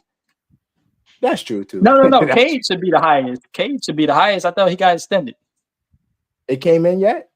It came in? If it came in, Oh, you know what? It might not kick in until next year. You might be right then. Yeah, I think it does kick in next year. But look, they got Yeah, it don't kick in this Hey, season. Next season. we making Hendo happy right now. Oh, who we make? Oh, Who is Hendo? We making him happy. We talking about the Pistons right now. nah, but see, here's the thing. The Pistons might low key threaten to be a play-in team. But your boy, what's his name again? Hollins. He's not even. He's like the third string on ESPN depth chart. He's like third string. He's behind. So who's ahead of him? Tim Hardaway Jr. and Asar Thompson. Now I can see Thompson, but Tim Hardaway too. Thompson is locked down. Depth chart. You got all right. So you got Cade Cunningham, Jaden Ivey, Asar Thompson, Tobias Harris, Jalen Duran. Second unit. This is why that's why they bums. They don't know how to make a lineup. They don't know how to make a starting lineup. That's already you can't play. They gotta stop playing Cunningham and Ivy together. That shit ain't working. Well, that's your starters. But then you got Malik Beasley off the bench at the 2 and Marcus Sasser at the 1. So where he get minutes? No. I'll just tell you what the team is. I know. That's what. Listen, I think it's gonna play out different. Okay. Who they coach? Chauncey? No, not Chauncey. Who they coach now? I don't know. Isn't it Monty Williams? No, he stepped down. Oh, he stepped down. Or fired him. No, I thought it was. Hold on. The Pistons. Monty Williams left. He gone. He got up out of there. You know what's funny though? That might be their best chance to get the Hollins kid to get in. They got a new coach. Maybe he comes in and shakes it up. I hope so. Because that's just dumb. That's a dumb lineup. JB Bickerstaff? Is it JB Bickerstaff? Oh, Bickerstaff. That's probably Dang, it. Yeah. Yo, Monty Williams just got there. Yeah, and they gave him depression. So you gotta find it. No, Monty been dealing with. When we see Detroit, Monty been dealing with off the court issues. He been dealing with off the court issues. I think he's had no, I think his wife got sick or something like that. Yeah. When you see a Detroit Piston update, y'all, you know y'all just look to the side. Yeah, not looking at no Detroit Piston update, man. But all right, so since they plan on burying him in the depth chart, give me Stephon Castle then, man. Give me him. Over Edie? I don't know. Yo, I don't know. He's gonna be a better player, but Edie reminds me of. I swear he reminds me of Okafor. Who? Edie? He reminds me of Jahlil Okafor. I think he could give you 20. I think he could give you 20. He like a 7'4" Jahlil Okafor, and nah, he could no. He got real skills, man. On the offensive Okafor had real skills, but he couldn't guard a damn. He couldn't guard anything. Huh? Listen, he's like Yao Ming. Trust me. Yeah, he is. He does remind me of Yao. He's like Yao Ming. Trust me. He don't remind me of Yao. He reminds. You gonna see? He played like Yao, bro. I mean, I hope so. I hope all is well for the young boy, but he looked like Okafor. Too slow footed. He can't move his feet fast enough. Stephon Castle. Okay, Stephon Castle. And he gonna look like what's the guy name? 7'6" dude, Sixers back in the day. Sean Bradley. Dang. Nah, hell no. Sean Bradley was nice though. He had some good moments. Yeah. He wasn't a Man, complete. Sean Bradley don't count as a Sixer, man. He count as a Mav or something else. Man. That's what I meant to say. The Mavericks. I don't know why. Because he wore 76. No, we drafted his bum ass, but nah. He wasn't the bum. I got another person. I think Terrence Shannon Jr. off of Minnesota is gonna be good. Him and Dillingham. They're gonna get opportunities. And then you got Dalton Connect too. Yo, didn't you say Dalton Connect might average 15? Yeah, if he averaged 15, bro, he for sure will be rookie of the year if he averaged 15. I think he could average he could average more, but he's playing on the team. I think he could be on any other team, he could be rookie of the year. But with LeBron and AD and he ain't gonna get that many touches. Yeah. Is he gonna start? Edie is the safe pick. He should start. Because Edie ain't got nobody in front of him. So what they lineup look like? Because I know they still gonna play Austin Reeves. They still gonna play D'Lo. Austin Reeves probably should go to the bench, bro. But because I'm gonna tell you why. Dalton Connect too small. to me. Dalton Connect to me, bro. Like how do you think about it? You playing D'Lo and Austin Reeves at the same time. Like that's not good defensively. I know. so then you can add Dalton Connect. He can still give you what Austin Reeves is doing, shooting the ball from the outside. Then bring Reeves off the bench. You got a solid bench. I agree with that. You get a lot of space. That's what I was looking for. That's why I was hoping that the Sixers would have drafted Connect instead of Saucy McCain. Oh man, bro, Connect is ready now. I know. He's ready right now, bro. I don't think they gonna play him enough, even though they should. Man, that's gonna be sad because he's already. Man, that dude can shoot, bro. Like he's a ready-made shooter now. Listen, who you telling? No like I said, bro. I wanted the Sixers to draft him. I thought that would have been the perfect person to put beside Maxey in the starting lineup. He's just what the Lakers need, bro. He's clutch. Now what the Lakers could do is they could possibly move on from Austin Reeves. Move on. I thought they were gonna be a big three. No, they love Austin Reeves. They love Austin Reeves. They'll try to move on from D'Lo first. Yeah, but you need a point guard. You need somebody running point. Scoring page is on point. Man, LeBron be running the point. Who you think y'all point guard is? No. LeBron. You got Bronny. I mean, hell, you got Bronny. You ignorant as hell. No, I don't mean LeBron James Jr. I meant senior. Why do the Warriors got beef? Why Warriors fans got beef with the Lakers fans and vice versa? Why is that? It's because y'all division rivals. I don't have beef with Warriors fans. Ain't no beef. I just think it's the Steph Curry LeBron thing.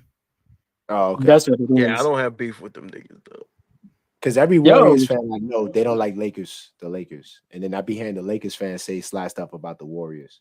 Really, the Lakers fans diss everybody out there, to be honest. Those might be LeBron fans though. Those might be LeBron and Steph Curry. Yeah, it's probably a bunch of LeBron fans. They're not even real Laker fans. The real Laker fans go back to either Kobe and Shaq or Magic and Kareem. Like, facts. Yeah, I appreciate the Warriors, man. I appreciate them. I think Alex Sarr gonna be rookie of the year, y'all, simply because. Oh wow. He's gonna be a starting power forward on a trash team. So he's gonna be able to put up some numbers. Now, do he have the ability to do it? I don't know. I got told this is a nasty question because I don't have no faith in too many of the rookies anyway. Like when I was watching the draft, it looked like I was watching creative players. So I don't really have no faith in none of the rookies like that. I got to see him. I think Sarr and Reach's problem. I think their problem is that they got point guards who are chucks because Jordan Poole's gonna play point guard. Good luck, buddy. You're not getting no shots. Trae Young is that's Ricochet's point guard. Good luck, buddy. You ain't getting no shot. He's good. Yo, Ricochet is nice, yo. I had half a mind to say him, but you nailed it on the head saying that Trae Young ain't gonna pass him the ball. He ain't passing nobody the ball. Trae Young might average No, 35. he passed the ball to one person, and that's Clint Capella on that little pick and roll, and that's it. So he can get his assist up. Because he know Capella gonna dunk it, so it ain't no misses there. And that kid Jalen Johnson too. By the way, I am a Duke Blue Devils fan, but I'm not the toot my own horn. Jalen Johnson. Too. Let me tell you something. Jalen Johnson is nice. Yo, Yeah, this is a little side note. Nice. This y'all seen Cooper Flag? Yes, But he's amazing.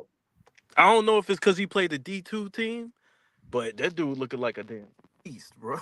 No, he was nice since he was in 7th grade. They've been talking about this for the longest. God, dog. He's the real deal. He's like a Luka that could play defense and is athletic.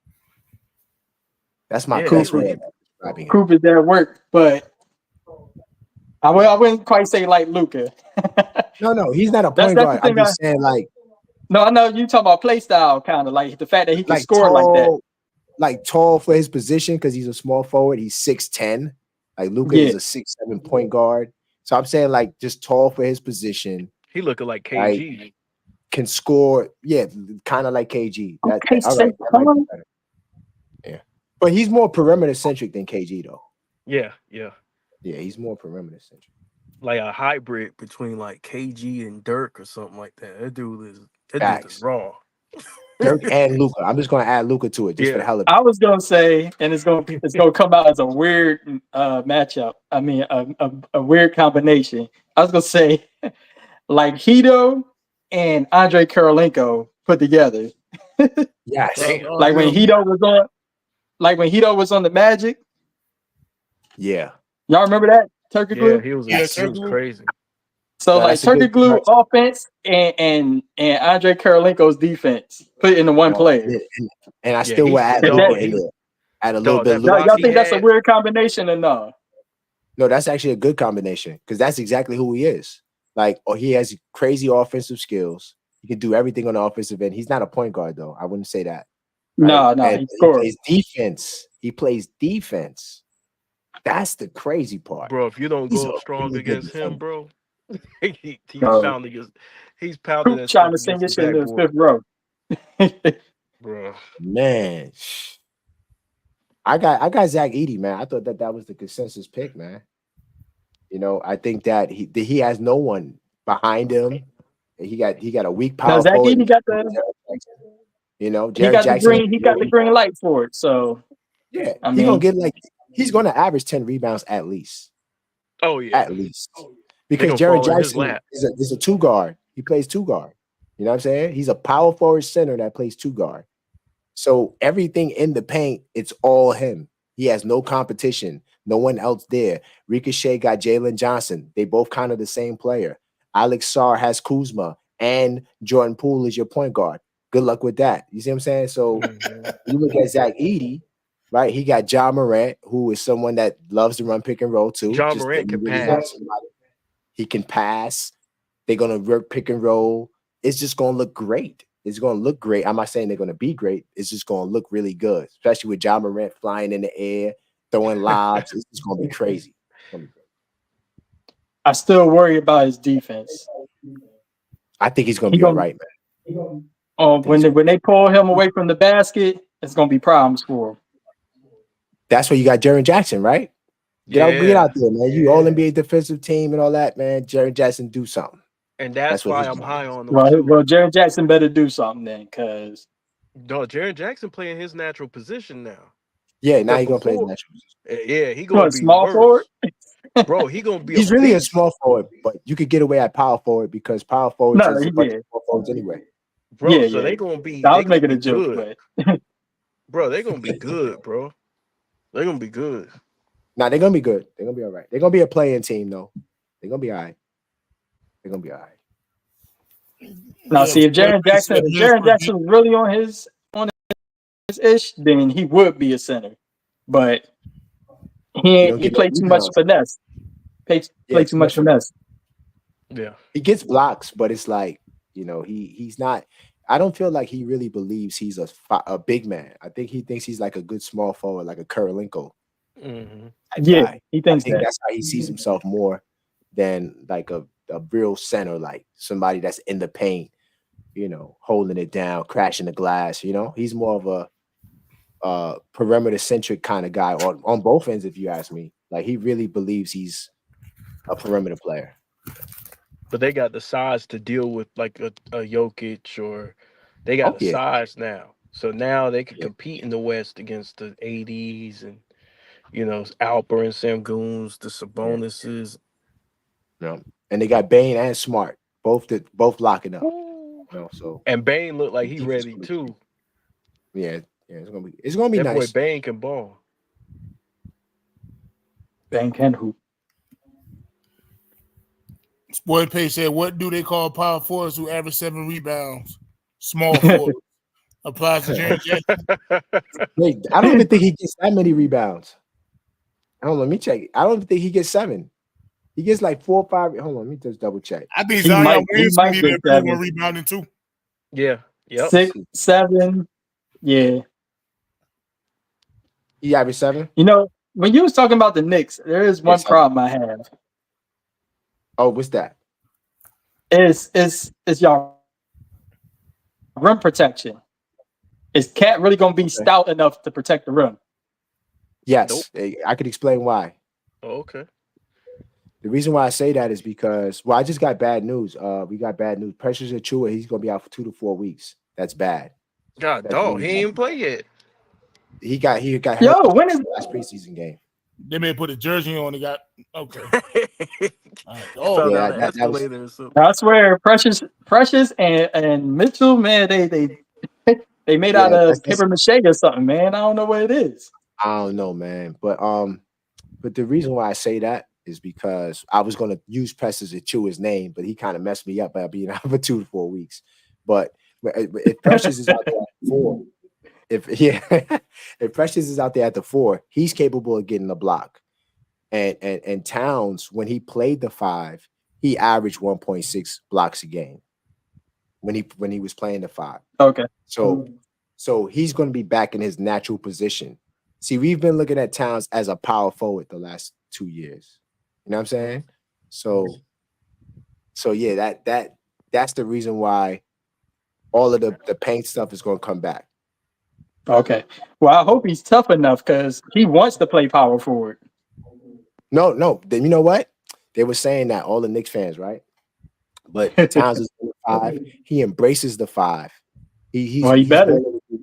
Yeah, so he wants to play the 5. That he's not going to be a power forward. That's why we're going to have to trade Mitchell Robinson, but that's not going to happen till maybe trade deadline. So, but yeah, Towns. Thibodeau gonna make him play the 5 and watch. He gonna make him.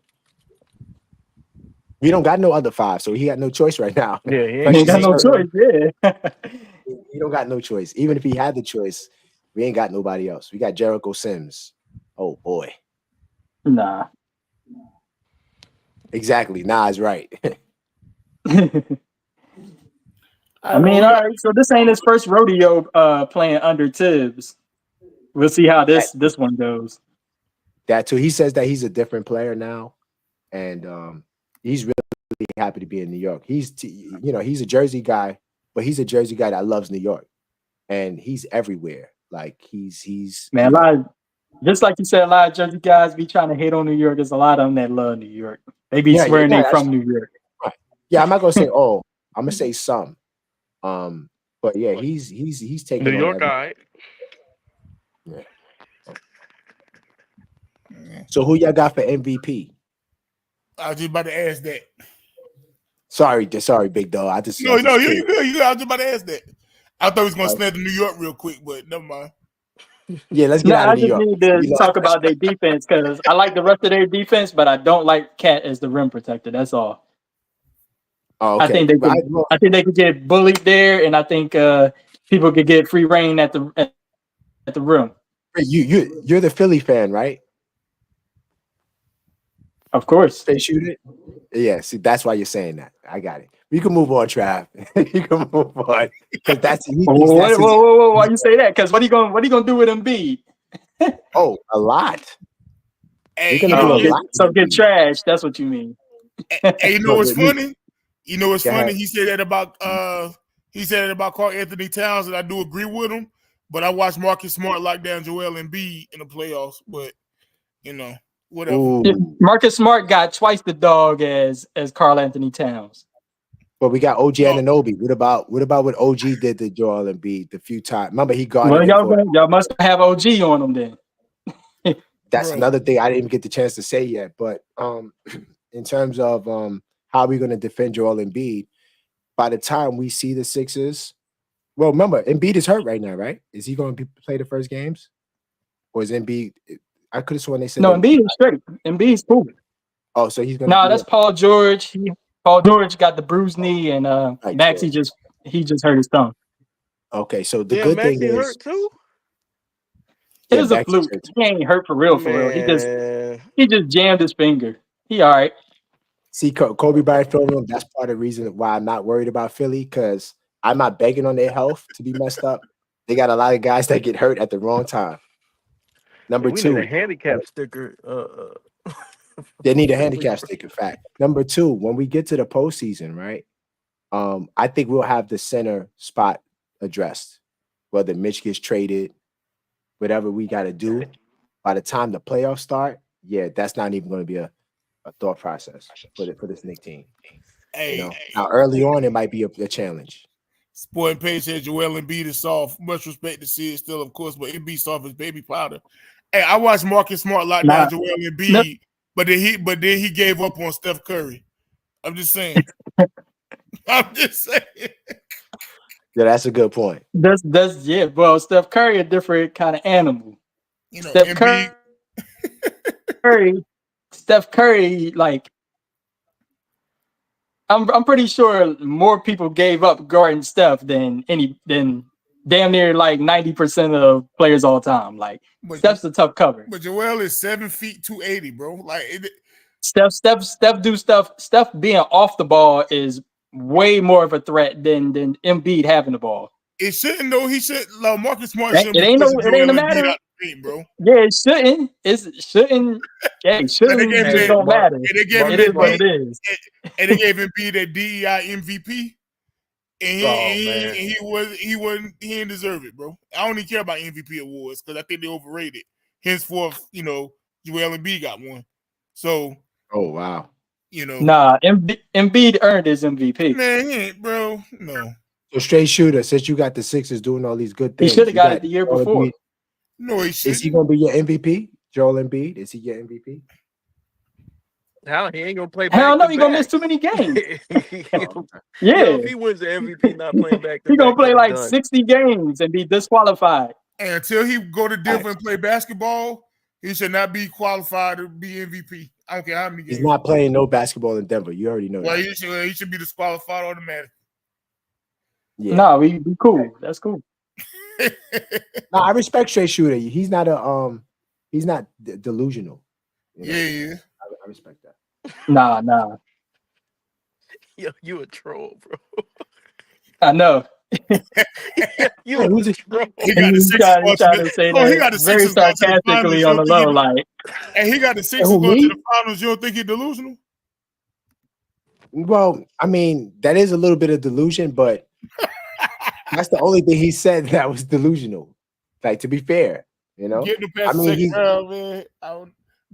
we pretty much all got Philly as a top 3 team. So if they did get to the finals, that's not delusion to me. Yeah, I mean, it's not gonna happen, but and it's not like he's a Miami Heat fan saying that.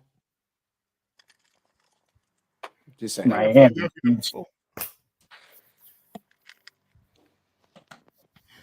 But my MVP, I'm going with it's 4 players that's going to be like top 4 to me. It's Ant-Man, SGA, Luka, and I got Brunson. I know you guys may not agree with that, but I think those are going to be the top 4 candidates for MVP. And I think each of those guys' teams will be top 3, top 2 in their respective conference. What about Tatum? No MVP for Tatum? The Boston, their team is too good. Like, if you got Brown averaging 25, KP averaging 21, it's like how it just takes this is how the voters see it too. I see it that way, but the voters tend to respect like Embiid's efforts when he won it. Like when you're the one guy that gets 35. Jokic, when he's averaging damn near the triple double, and he ain't got another all-star on his team, right? Same thing with OKC. Why SGA should have won it last year? He's playing with a whole bunch of puppies. That's And he my got the MVP for this year. West, SGA. you know? And I think that he's going to get it this year because I feel like there's been so much talk about him not getting it last year. And I think OKC is going to be in the top 3. That's just my take on where OKC could finish. But Luka is going to have crazy stats. His stat line is going to be insane. So Luka is another guy, especially if Dallas finishes in the top 2. I think, but I'm leaning with SGA though. I think the NBA is going to give it to him. He's consistent. You know, he's going to play all those games. You know, A he's makeup a MVP. Huh? They're gonna give him a makeup MVP. They're gonna try to make it up from last year. Yeah. The NBA's they known for doing stuff like that. But then they might rob Luka doing that. So then they go, oh, Luka makeup MVP. Exactly. But one thing about Luka though, Luka need to lose weight too. He need to get more in shape. He just been out of shape for the past couple of years. I don't know if he drink beer or what. I think the game is just too easy for him. He's shaped like Man, somebody's he dad, just that bro. fat kid that can hoop, man. Like, Yeah, it's just too easy. yeah, Like, he's just that I fat get guy that Jokic can being hoop, out of man. shape, Like, B. he don't work out. He just show up and play. Exactly. I think Jokic That's the even problem. toned up a little bit. Like Jokic, he looked more in shape. But that's the problem. I think that he feels like, oh man, nobody can really guard me. What do I got to really work He on? shouldn't feel like that because he just lost. That's true. Maybe that Should be motivated. That's true. Yeah, that's true. That's another good point. We'll see. I mean, they're going to be good, so he'll have a chance to do something. KB, so you name who gonna be the MVP finalist in your opinion? I agree with the Objective Knicks fan. I think it's gonna be Shea. I think Shea's gonna get it because I think he's gonna do the same thing he did last year, and I think that similar production. And I think the NBA is just gonna give it to him because it's like you can't screw the man twice, and I don't see them giving. I don't see them giving Jokic another one. You know what I'm saying? Yeah, that's done. You can't keep doing the Yeah, same thing Jokic is out of every the year. question. And I don't think Denver's finishing that high. That's just my take. Yeah. So I think that's going They'll move the standard. If you got too much success winning the MVP, they're gonna move the standard. Well, I still got Jokic up there, but I think number 1 I have is Luka because I like Objective Knicks fans say Luka's stats is gonna be ignorant as hell. Yeah. he might average a triple double for real. Like he just Facts. might. He might. I got Jalen Brunson number 2. I think what he's gonna do with the Knicks, and then New York is like one of the 4 teams in the forefront again. That's good for the media. And I just like Jalen Brunson as a player anyway. I just think he's a great player. And I got SGA number 3, and I got Jokic 4th because Jokic done won so much. The media, like you said, they ain't gonna really want to give it to him like that. I don't think if these other 3 players do their thing. So, like Jokic had to do something crazy for them to give it again. Like they got to win like 65 games. He averaged about 28, 14, and 9. And, yeah. They're gonna have to turn into not 87 doing Magic. Jokic will have to get that triple double. Triple double, but also like that team has to be up there. I don't think that's gonna happen. I think they're gonna struggle a little bit because they lost Bruce Brown and what's his name? KCP. KCP. And then they said that they're gonna involve Porter more in the offense. And so we're gonna see how that looks. Good luck with that. And they lost Reggie Jackson too. I know you guys don't not high. Yeah, they lost him too. But that might help his case because, like I said, like earlier, the Nuggets roster keeps depleting. It keeps getting worse and worse on paper. But I think Jokic and Jamal Murray and them, I think they still going to stay a top 3 team in the West. So that might help Jokic's case, if they, top 3. He's going to have to play like 87 Magic to get the MVP, in my opinion. 87 Magic. Well, he could definitely put up the stat line. I don't know if he could play that well. God damn. Bro, the league is tired of him winning MVPs. They tried to give it. That's why Embiid won the MVP. They tried to give it to him because they're like, yeah, somebody other than this dude. Yeah. I mean, and that's part of the reason. But they had gave it to Jokic the year before.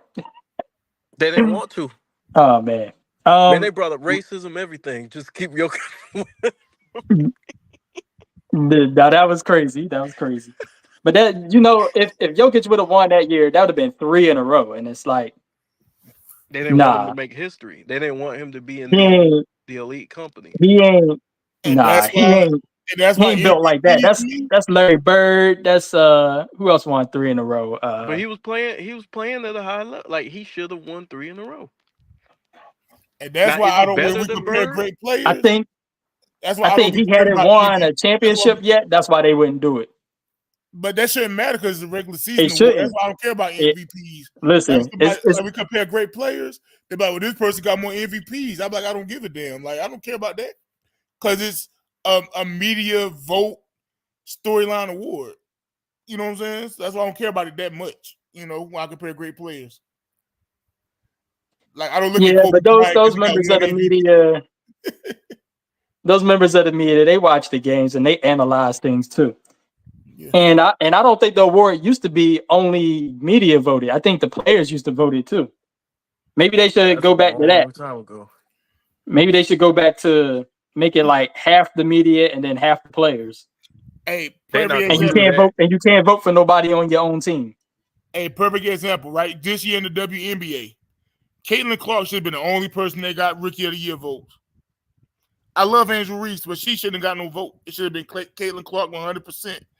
But because they wanted to be unanimous, you had one person vote Angel Reese MVP for whatever reason. I mean, not MVP, Rookie of the Year for whatever reason. That's why I don't care about awards. I mean, No, I get that. I get what you're saying. Yeah, like nobody else should got a vote. Banchero, when he was Rookie of the Year, Kessler got a vote. Why?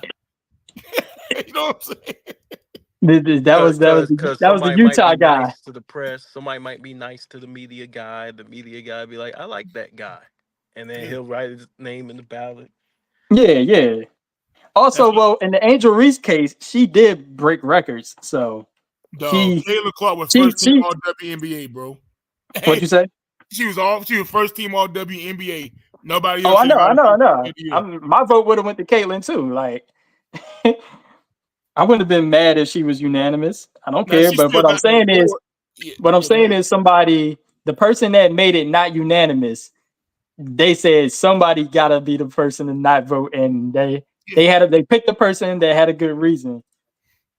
Yeah, but that's what I'm saying. Like, that's just my point. Even though she still got the award, it's just that you can see voting there can be some BS. Yeah. Overall, like that's why I don't count them. Like, at the end of the day, do it really matter whether you got it unanimously or not, or do it matter that you won? No, it just proved my point about the voting system and why I don't care about the awards. But really, it really don't matter if you won. Yeah, it don't matter because now it matters to you personally as a player of what you did that year. But if you're trying to judge players all time, it doesn't matter if you even won it. It doesn't matter. Nah, Jay, cool. You missing my point, cool. It's not. It's the point that what I'm saying is like when we start talking about great players and people talk about, well, this person got more MVPs or Defensive Player of the Year awards or whatever. What I'm saying is the voting system is flawed. So that's why I don't care about the award in general. In general, I got a question. The voting system is flawed. Is Steve Nash nobody else got to vote? Is Steve Nash better than Dwayne Wade? Anybody on the panel? No. Hell no. Is he better than KD? No. Hell no. Okay. Is he better than Shaq? No. No, but the award isn't necessarily who's the best player. It's not the best player award. That is most valuable. So you can do things that's the most valuable, even though you're not the best player. But it's an opinion. Like when Steve Nash first won, when he won his first one, not his second one. The second one belonged to Kobe. That's just is what it is. But the first one, they revolutionized the game offensively. Like that was the greatest offense of all time. Amari at that point, 26. It don't matter. They wasn't doing shit until Nash came in. He was averaging 26 and before they was losing. No, but here's my problem. My problem is when you take that season and you compare it, like let's take SGA for example. SGA had an MVP caliber season. It's just people picked Jokic. They still had great seasons, but it's just opinion. Like what people felt like is opinion. Yeah, I just don't like when we're comparing great players. It's always some subjectivity to it. Like we compare great players, everybody want to bring up MVPs and awards. That's what I'm just saying. Like I don't think that should get used when you try to compare players. That's all. That's why I'm just saying why I don't care, because I'm just saying the voting system is flawed. That's my whole thing. Like, well, you're gonna be inconsistent if you do. You're gonna be real because Duncan never won a Defensive Player of the Year award, and then now he's like, "Well, Rudy Gobert won Defensive Player of the Year award 4 times." It's gonna be a stupid argument. Well, somebody trying to tell me that Karl Malone was a better defender than Patrick Ewing. I'm like, bro, you too old for this, bro. You too old for this. Yeah. See, that's crazy. It's not gonna be consistent. That's the thing. When you're judging players. Yeah, that's I've had this thought for a minute now that, to put together a panel of people and we go over every MVP and vote that way. Vote our MVP instead of the media-driven narrative. It's still gonna be opinion, though. It's still gonna be our opinion. I know. No matter what, it's gonna be opinionated. So it's tough. It's a tough thing. It's never gonna be perfect. But I do think it's still an acknowledgement of how great that player is. Because you could be the best player for one season, quote unquote. Yeah, but like but like we said, like Steve Nash, even in 06, right? When he won the first one, he wasn't a better player than Kobe. 5. 05? Is 05 or was 06? He wasn't better than Kobe in 05 neither. Yeah, either year he wasn't better than Kobe. 5 was the first one. 5 was the first one. But you can't give, I think Kobe didn't even make the playoffs in 05. You can't give it to a player that didn't make the playoffs. Bro. Kobe was still better. It don't matter. He didn't make the playoffs. No, but the point is, we saying he still was like what I'm saying is like when you say, well, this person got 2 MVPs, people try to use that to say this person is better than another player. That's what I'm saying. It's like, oh, I know. He still like I don't use MVPs and awards to compare great players. Because I don't give a damn how many MVPs Steve Nash. He wasn't better than Kobe Bryant. He wasn't better than LeBron James. He wasn't better than Dwayne Wade. You know what I'm saying? He did his thing, but it didn't make him a better player. So I'm not going to use the award to compare great players. That's pretty much what I'm saying. Like, yeah, I hear you. Like I said, I hear you. But it still counts in my book if you counting all-time players. So James Harden is up there with Dwayne Wade? You see what I'm saying? Like, no, he's not better than Dwayne Wade, in my opinion. He's not better than him, but he's close. He's somewhere nearby. You know what I'm saying? If you think about the top shooting guards, Harden is probably at least in the top 5. He's like 4th or 5th, or just outside of it. Not mine. Wait, shooting guards? Yeah, if you're talking about all-time shooting guards, if you count Harden as a shooting guard, do you count Jerry West as a shooting guard?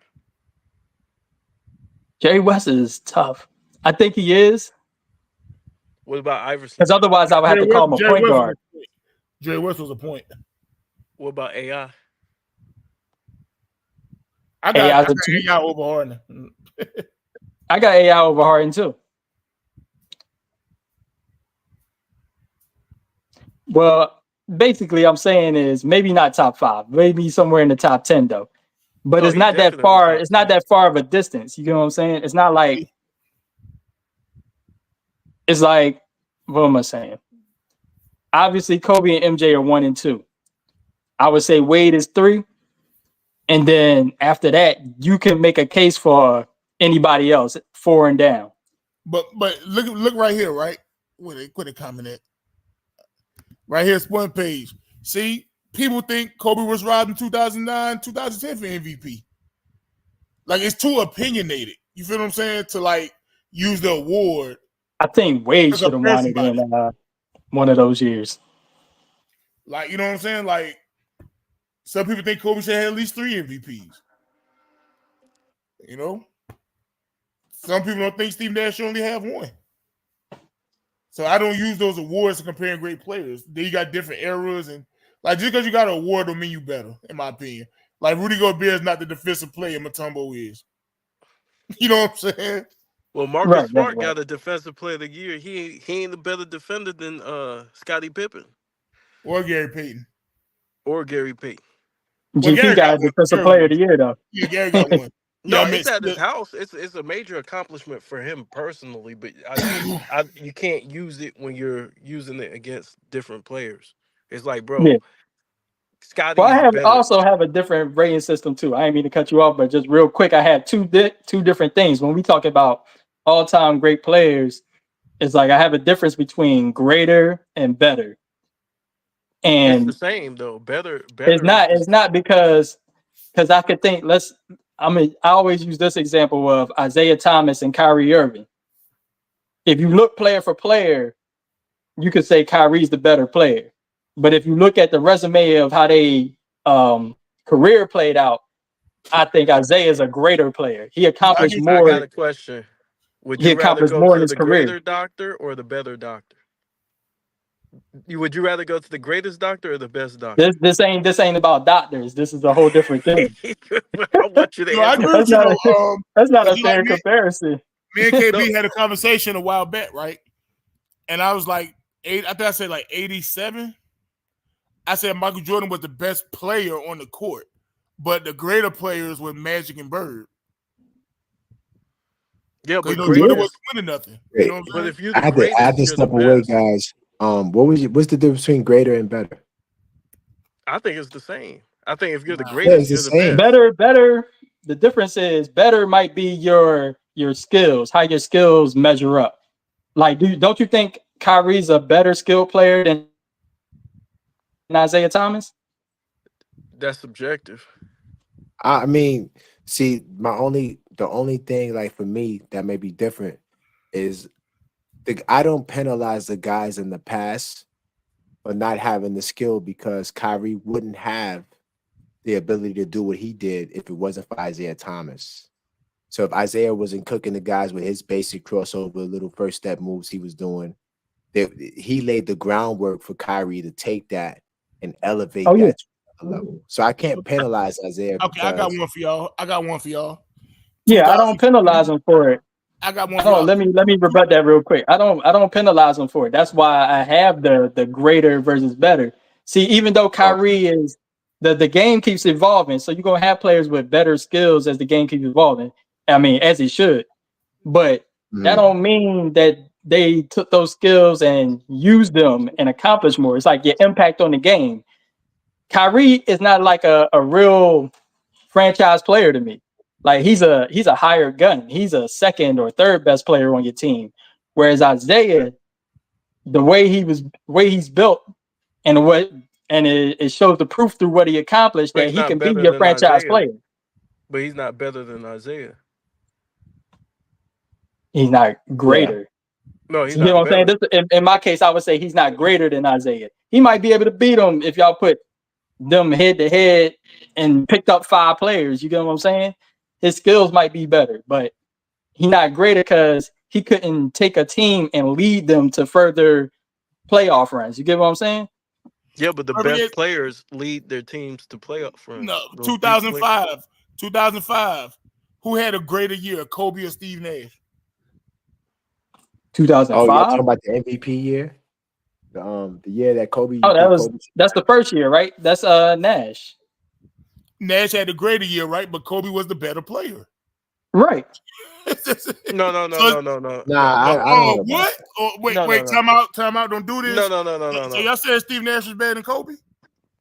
Hell no. That's not what I'm saying. No, Kobe was better. I'm just showing y'all. Kobe was better, but what did him being better do? Because this is still a team game. What did him being better do to as far as how his team got? His team was injured. He was injured. Yeah, like he was injured, right? But this what I'm saying, right? When I'm talking about better, when we're talking about we're talking about their whole career, whether this player was better than another player as far as on the court. So better and greater goes hand in hand because the best players are the ones who's going to lead their teams further. When you put the best players on the court, it's going to show. Like if you put Steve Nash and Kobe on the court, you're going to see who's the best player. It's definitely going to be Kobe. The best Steve player is Nash the for his greater career player. But see, Kobe got 14 other and 8. things to him than just like first of all, they different positions, so it's but Steve tougher Nash to is gauge 14 that. and 8 for his career, though. I mean, that's his carear. Like, I mean, Is that's what I'm what? saying. Like, he's You 14 said and it's 8. 14. Yeah, but Yeah, you know those you got years where Kobe had he years had to like come that off the too. bench. Kobe had years Not like as that many too. as Steve Nash. Well, Y'all gotta yeah. stop. Now we got to stop. Yeah, I agree. We got to stop. Y'all gotta We stop. gotta Oh yeah, stop. it's almost time for that second game. Yep. All Got right, any the last words? Eagles over here spanking the Giants. I'm not a Giants fan. I rock with them, so I don't. My Jets come on later. I'm just mad that the You like Liberty the and Jets? Oh my god, I'm a Jets Adam, guy. Man. that's cool. I'm Who a would you rather Panthers be? fan, so I'm a Panthers fan, so you know.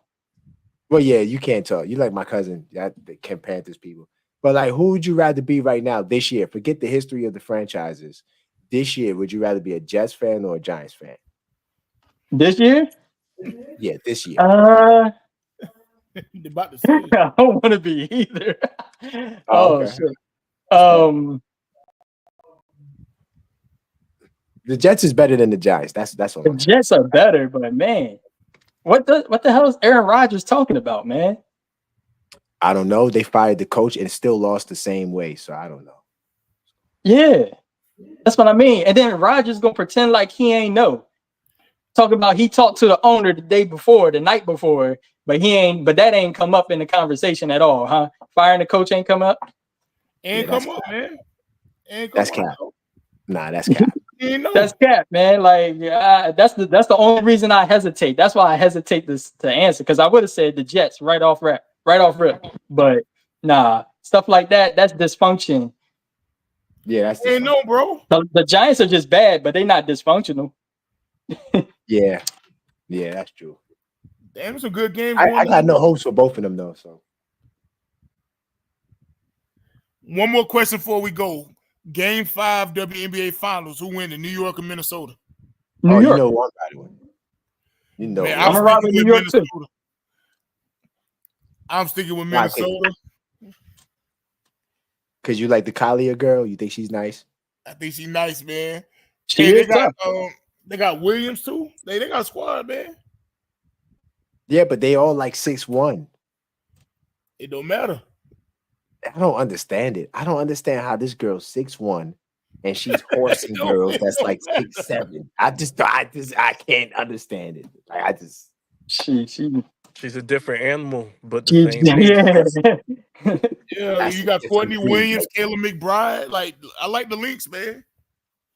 Man, they too little though. I think that's gonna catch up to them. And let me tell you something. That Brooklyn crowd is gonna be crazy. I'm just letting you know right now. That home court advantage is gonna feel like times 10. It's a very big stage right now. I know they got it done game 1, but this game 5, everybody's gonna be there. Spike Lee, Fat Joe, everybody's gonna be there. It's gonna be crazy. He said Fat Joe. I'm just letting you know it's gonna be crazy. You're like, man, Pat Pooh's gonna be out there. Like, bro. Pat Pooh's. Man, Remy might even be out there too. Nah, man, nah. Nah, Remy gonna be in Philly.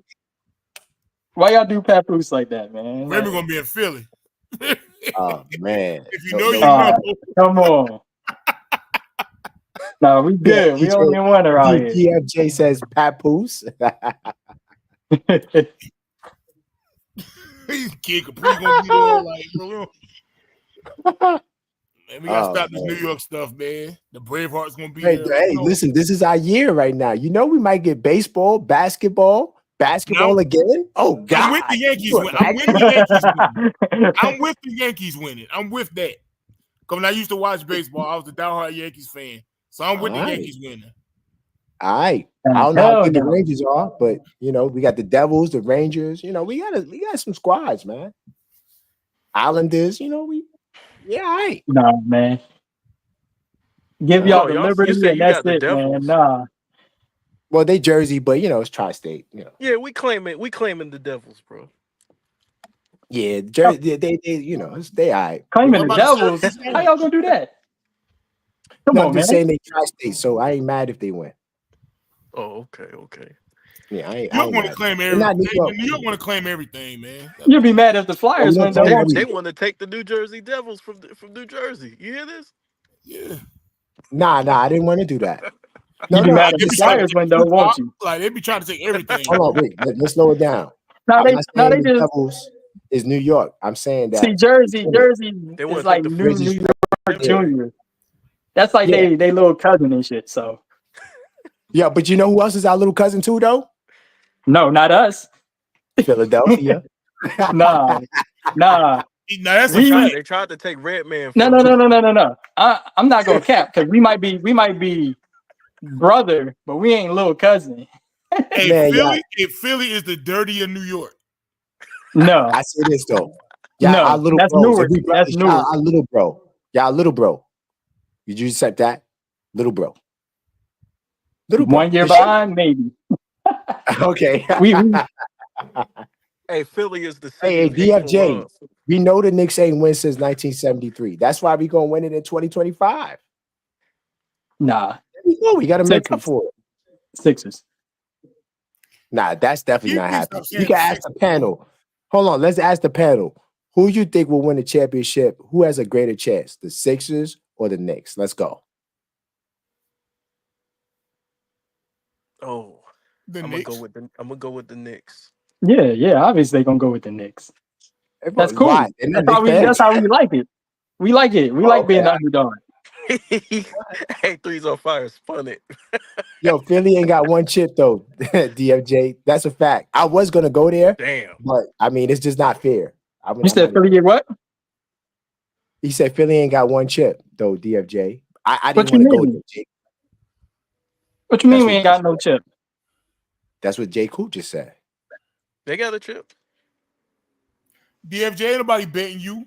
You lose, We you're trying to got find a way to chips. ease your way out of pain. We ain't betting you, DFJ. We won. You mean not at all? Oh, We no, won in yeah, Julie. I 83. forgot Dr. J. Yeah, my bad. Damn, that was so long ago. I forgot. Yeah, no, you're right. Yeah. Matter of fact, that team y'all had is probably one of the greatest teams of all time. I forgot about that. My bad. The 83 Absolutely. Sixers, yeah. We won Yeah, in team that won. 67 too. Wilt won us one too. No, that's a fact. Yeah, my bad. I messed that up. I jacked that up. I was riding with J. Cool, but I forgot they did win. Hey, I was trolling DFJ on my live stream. I had him in court with Uncle Phil. Hello? What happened? I think he disappeared. I'm still we here. It just lagged a little bit, but we here. Oh, I thought Big Dog cut out. I thought that Chiefs 49ers game started and he just said, fuck it. Oh, nah, he was not. cut out. KB was talking, but then he went out. So I'm just like, Oh, you went out. Oh, okay. yeah, he went out. I mean, I guess we go ahead and wrap this up, man. You know, yeah, Yeah, Sixers yeah, won what, 55, I think. 55, 67, and 83. Yeah, they got three. No, they got three. I forgot about. I got to go all the way back to remember that. You know what I mean? My bad. Yeah. Hey, Can they y'all won. hear Like me? I y'all, go back to remember like my y'all ain't team. winning the 70s, man. Here's Come the on. difference. Can I tell you the difference though? Ours is more memorable. Hey, can y'all hear Everybody me? know the Knicks got two. No. Ours Your is chip, I definitely had to more remember memorable. Dr. J. You know. But I'm gonna wrap up. Moses Malone, 4. No, that's a fact. That was a great team. But I'm gonna wrap up. I'm gonna say this, y'all. Trav, thanks for having me on the platform. This was a I great appreciate it. discussion. Definitely if you guys are into the Knicks, you can follow me, the Objective Knicks Fan, on YouTube, on all platforms, TikTok, Instagram. Now on Twitter, I'm a little bit more open. So if you guys are on Twitter, you can get at me on there as well. My name is TOF on Fire, the Objective Fan on Fire. That's the acronym for it. TOF on Fire. I'm kind of popping on Twitter. I talk about everything, but of course, I big up my New York teams always. but I talk about everything from boxing, just general NBA stuff. Definitely follow me on Twitter. That's TOF on fire, the Objective Fan on fire on Twitter. So that's all I got to say. All right, KB, you got last words? Hey, can y'all hear me? Yeah, we can hear you now. Okay, I got knocked off. But yeah, man. Yeah, shout out to the panel. Appreciate y'all for bringing me up here and having this conversation. It was good basketball talk. Yeah, you can catch me at Kobe Bryant Film Room, aka Michael Jordan Film Room. I got two channels up here. Kobe Bryant Film Room being my main one. So come by and join the basketball conversation, man. The threes on fire. Last word. Yeah, man, it was great talking to you fellas, man. Great being on the panel. I appreciate. Catch me at Straight Shooters 94 and Threes on Fire. I mean, we had to do echo. a mid-season one too, man. Oh yeah. We need to come back and reconvene on our choices and stuff. Yeah, I agree. Yeah, we could do that mid-season. All right, y'all. For the wrap this up, appreciate y'all being on, man. We're gonna wrap this up. Go watch some football. We out. All right, peace. Peace.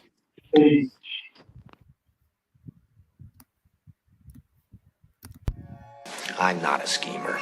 I try to show the schemers how pathetic their attempts to control things really are. Two-stepper, Hugh Hefner with a few heifers, smooth fella, giving dudes pressure, let my views fester, shoes leather, writing new lectures as a school member, cool professor in the new semester, I'm a true treasure, who fresher?